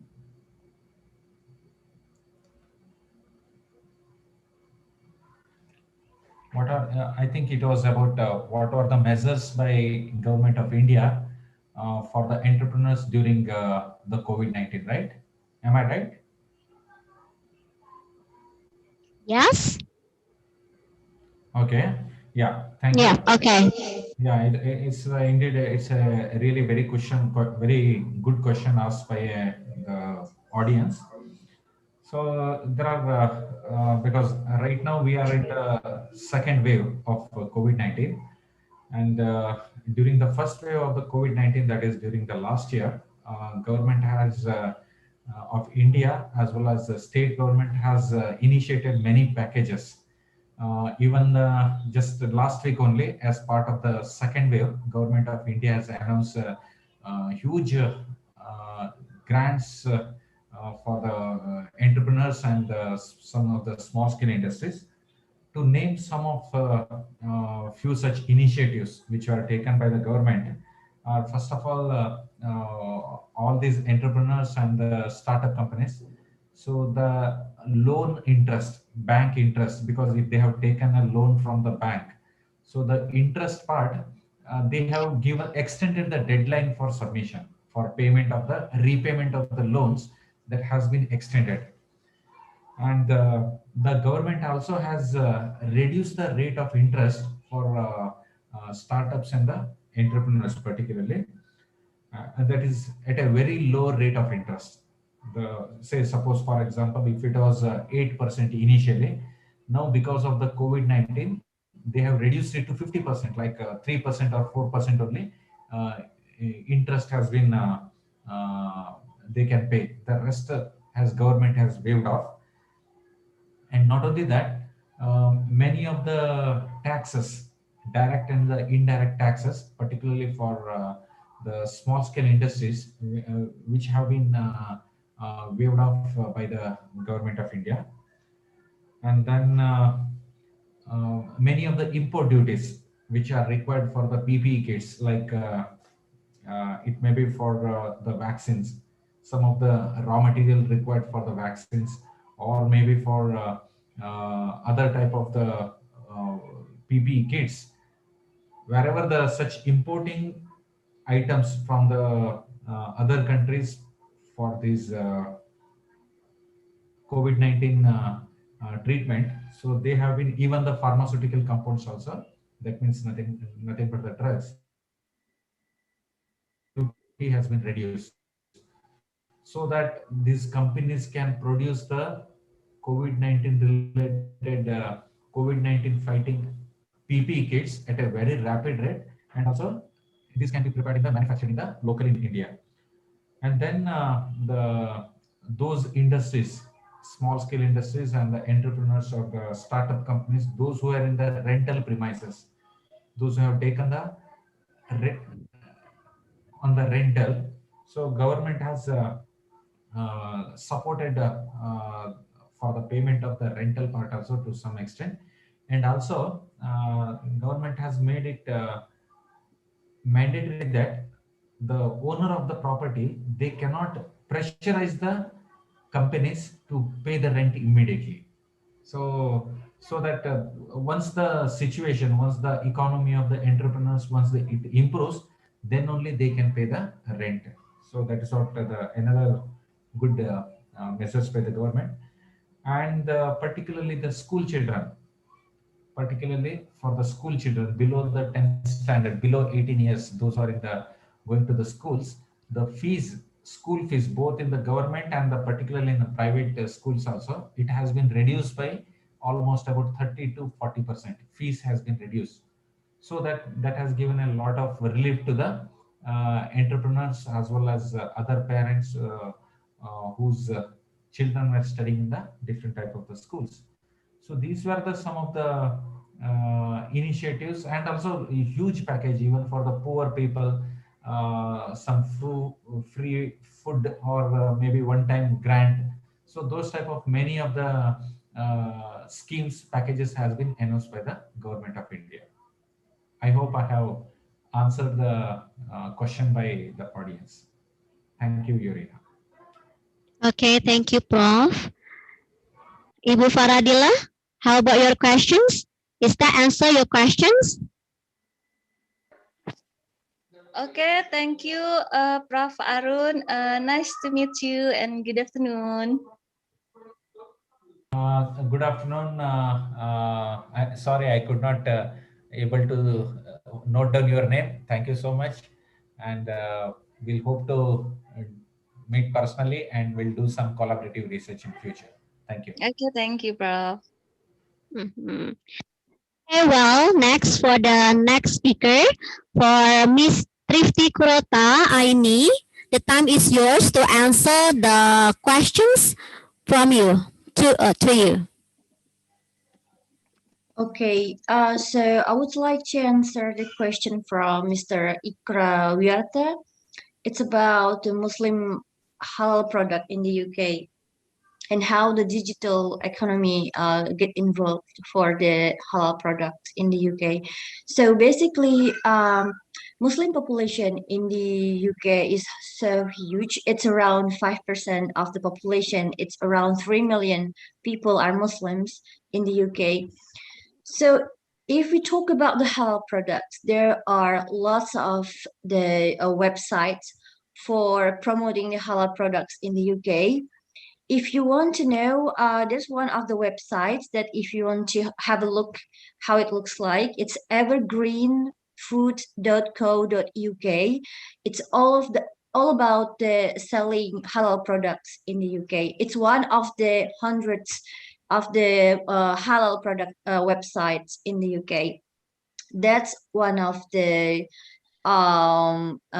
example how halal products in the UK get involved in digital economy development. And then about the sending a corporation or proposal, you can contact me on my email. I can write down my email now on the chat box. So any ideas if you want to do collaboration with the University of the West of England, you can drop me email at trifty.aini@ue.ac.uk. So just drop me a line there. I think that's all from me for Mr. Ikra. Should I continue to another question or Miss Yorina? Yeah, Mr. Ikra, do you have any comments? No. I will contact you, Miss, after I send the proposal. Okay, Miss Ikra, I drop like a website. It's one of the halal products marketplace. So if you want to have a look, so evergreenfood.co.uk is one of the e-commerce for halal products, halal meats in the UK. Yeah. Okay, thank you. Yeah. No worries. Mhm. Okay. Miss Rifty, do you have another questions? I think I have one question from Mrs. Nur Hasana. Okay. Okay. So the question is all about how Islamic rules applied for the sale and a special condition. Maybe you meant a Sharia or Islamic law. So basically, when I was studying in the UK, I graduated from Northumbria University in Newcastle upon Tyne in the UK. I put all of my money in Lloyd's Bank. Lloyd's Bank is one of the big bank, like a huge bank, a well-known bank in the UK. So each bank in the UK has a Islamic account. So actually, I use Islamic account while I was in the UK to pay all of my living cost.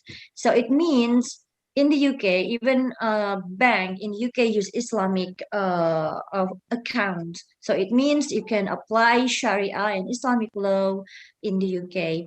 Also, some of universities in the UK offers Islamic courses. For instance, University of Edinburgh, it offers this Sharia and Islamic law. If you want to study Sharia law in the UK, there are lots of courses and lots of UK universities that can help you to learn more about it. Yeah, so basically all of these courses and Sharia or Islamic law are implemented in the UK. So yes, actually UK government support Islamic law and Islamic system because they understand that lots of Muslim population in the UK. That's my question, my answer for Mrs. Nur Hasana. Okay. Thank you, Miss Trifty. Maybe before we back to you again, because you have 2 questions left, aren't you? I think I have one left. Oh, you have one left. Okay, one left. Okay, please go ahead to answer that, Miss Trifty. Okay, but actually I forgot the name of the person, the one who asking about the government support for COVID-19. Who is that? Okay. Someone who is asking, I forgot the name. I'm sorry for that. So someone asked about the government support for COVID-19 people who infected by the COVID-19. So basically UK government, because I'm represent of UK university, so I'm talking about how UK government support people in the UK who affected by COVID-19. So basically UK government will pay your employee salary, the sick pay, the tax, and all of the financial matters for the people who affected by the COVID-19. Even all of this support can be read on the UK government's website. So basically how UK government support people who affected by COVID-19 is by supporting the financial matters, like paying the employee salary, the tax, and the sick pay, something like that. Yes. Okay. Thank you, Miss Trifty. No worries. That's a clear answer. And for the third speaker, Mr. Hendra Kurniawan, are you ready to answer your questions? Okay, thanks, Ms. Shorin. There's a question from Dedi Susanto. What does socially inclusive means? A socially inclusive society is defined as one where all people feel valued. Their differences are respected and their basic needs are met so they can live in dignity. I think definition of socially inclusive. And then question from Nur Harifin. What are the challenges that Indonesia facing right now about implementation green economy or digital economy, especially in this pandemic situation? And how many years do you think that Indonesia needs to adopt green economy system? Okay, interesting question. I think this pandemic should make us all aware that green development is important. I think there's 3 points to look at the problem. First, policy, and second, implementation, and then law enforcement. We hope the government make a good policy and derivative products, and then implementation and law enforcement consistently.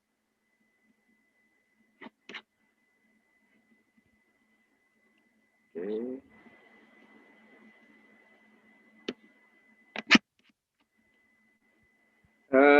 I don't know why Indonesia not yet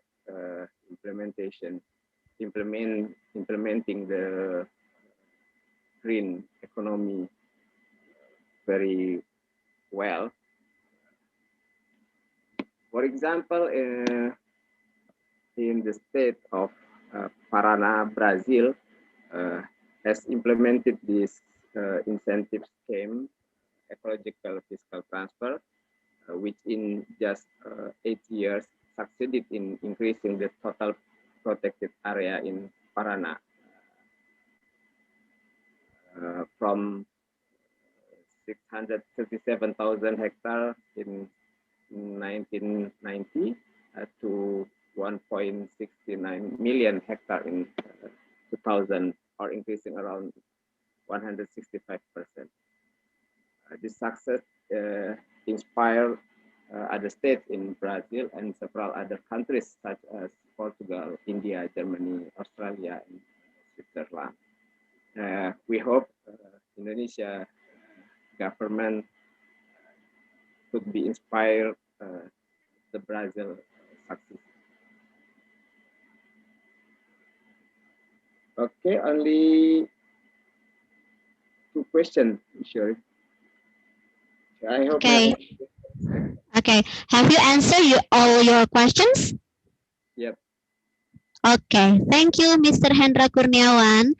Now, the last speaker, Mrs. Arniwita, will answer the questions. How many questions do you have, Mrs. Arniwita? 3 questions from my dear sisters. Okay, so time is yours to answer your questions. Okay, thank you, Miss Yorin. I will answer from Bubunia, the first question. It's about small and medium enterprise, micro, small, and medium enterprises. Okay, without doubt, COVID-19 has hit MSMEs hard, and MSMEs face a dramatic reduction in demand, which led them to lower revenue. But as far as I know, government has do or act some policies in order to help MSMEs enterprise. For example, giving the fund from LPDB. This is a revolving fund management cooperative, and loans for MSMEs, and postpone the bank loan for MSMEs, and provide interest subsidies or simplifying the loan credits for finance requires for small industry. I think there were several government policies in help the small industries, because as far as I know, small industries is kecil-kecil cabai rawit, and they help our economic too. Okay, Bu Bunia. Thank you.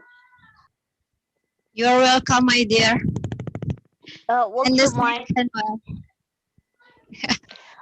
Would you mind to make a collaboration in my research someday?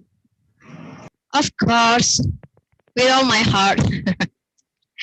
And the second one, the question from siapa tadi yang kedua ya?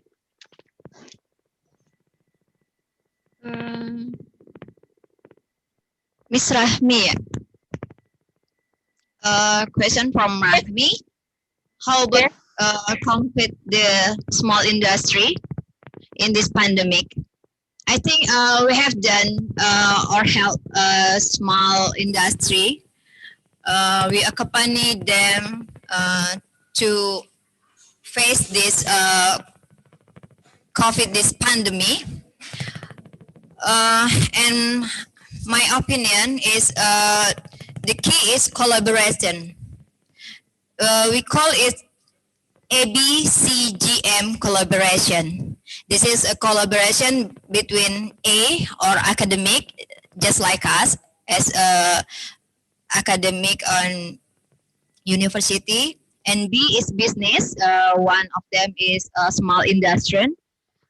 C is, sorry, say it up here. community. So the small industry should be joined in community, and the G is government and media. So this collaboration just like Pentahelix, and we are together to face this pandemic, and we hope we could face it and still collaboration even it's not pandemic yet. And the last question is from Ika. Will business online suffer when the pandemic ends, or will it accelerate? I think it could be accelerate because we like or not, we realize or not, the online business is just like our new lifestyle, our new normal, and it should be part of our lifestyle, even it's not pandemic yet. And e-commerce, this is a kind of business that universal, and we should be part of them. And as what I have explained before, there is a on-channel strategy where same as like the small industry strategy like Pentahelix, omni-channel is to collaborate with another platform. Okay, I think that's all my explanation. Thank you. Okay. How about the participant who answered the question? Is it clear enough for you, Bu Enda and Bu Ika? Okay, so there is one question left from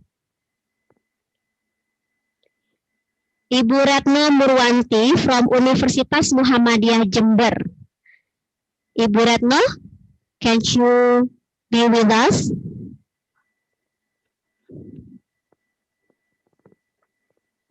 Ibu Retno?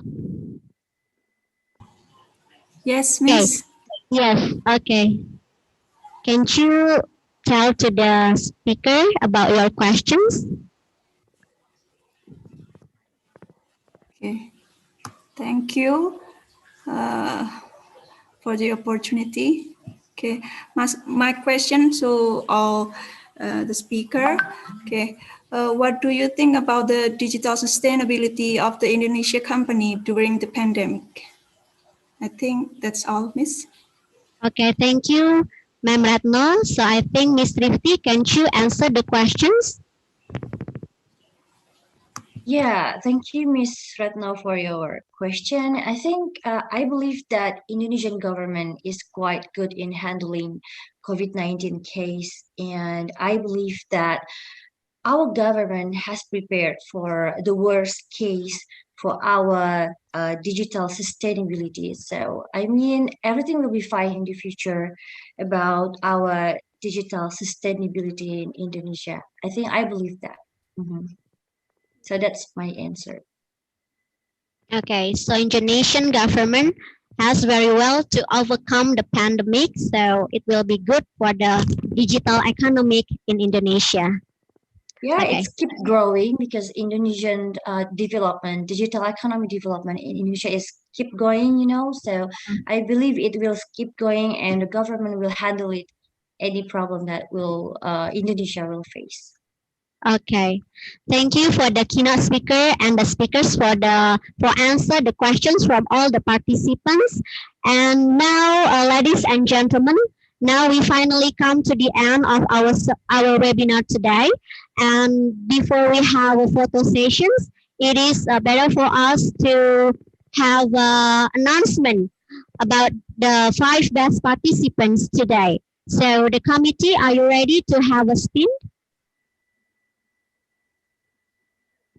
Yes, okay. The committee time is yours.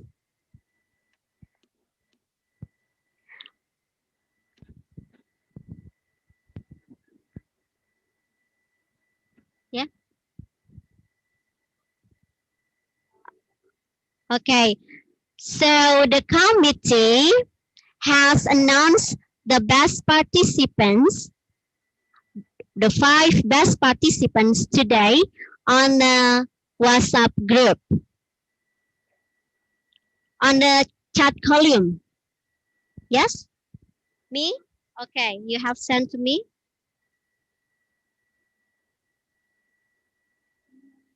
Okay, so I will tell the 5 best participants we have got. Okay, first, Savira Agustina with the number of 820-221095-8205. And the second participants, Endah Kurniasi. And the third speaker from the participant under the name Ibrahim. And also the fourth, Miftahur Rahman. And the last participants, Adi Putra. So congratulations for the 5 best participants today. The committee will text you by WhatsApp and give you a prize. Yeah. So ladies and gentlemen, now please turn on your camera and we have photo sessions.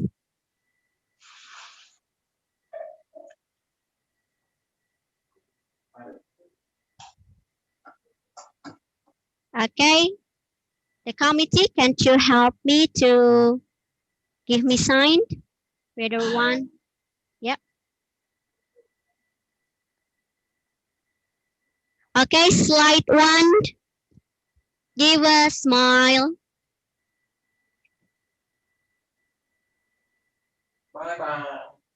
Okay, for the slide 2.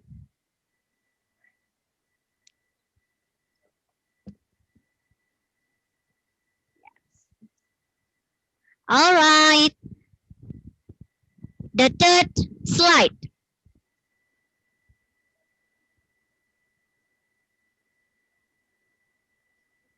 Wow. Yes. The fourth slide.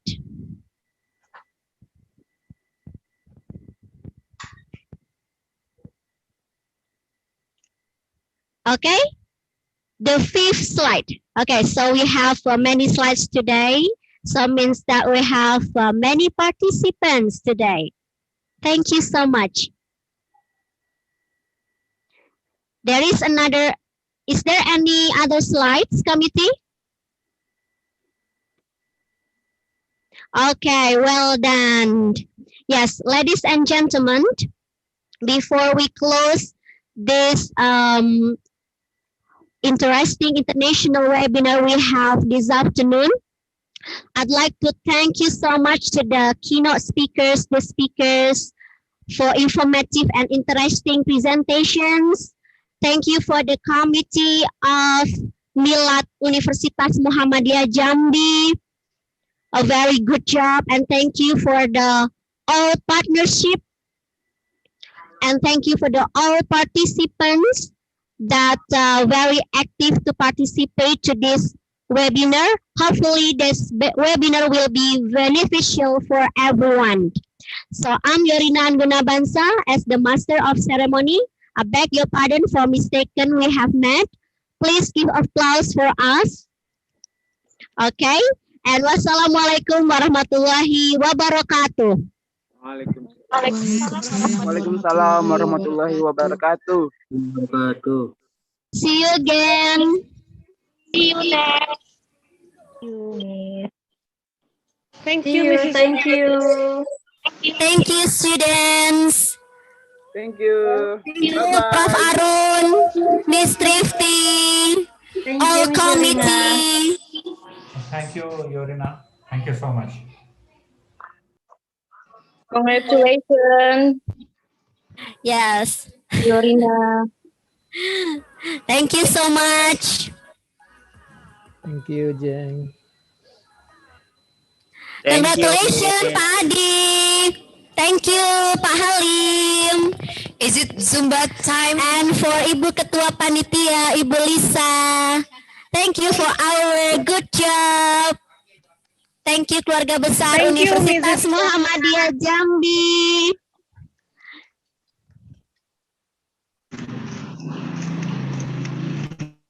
Sukses Nyai. Oh, okay. The certificate you will send to your email and also your group, WhatsApp group. Thank you. Yeah, so all of you will get e-certificate. Thank you, Miss Tracy. Hey. Thanks a lot, committee. Thank Congratulations you, to Universitas Mr. Rahma from Universitas Jember. Congratulations and see you in the next event. The storms we chase are leading us. Keep healthy. All we'll ever trust. Yeah. No, Stay healthy and happy. and on we'll go through the wastelands, through the highways, till my shadow turns to sun rays. And on we'll go through the wastelands, through the highways, and on we'll go. Okay, thank you for that song, the committee, to in the end of our webinar. Lovely, Fatia.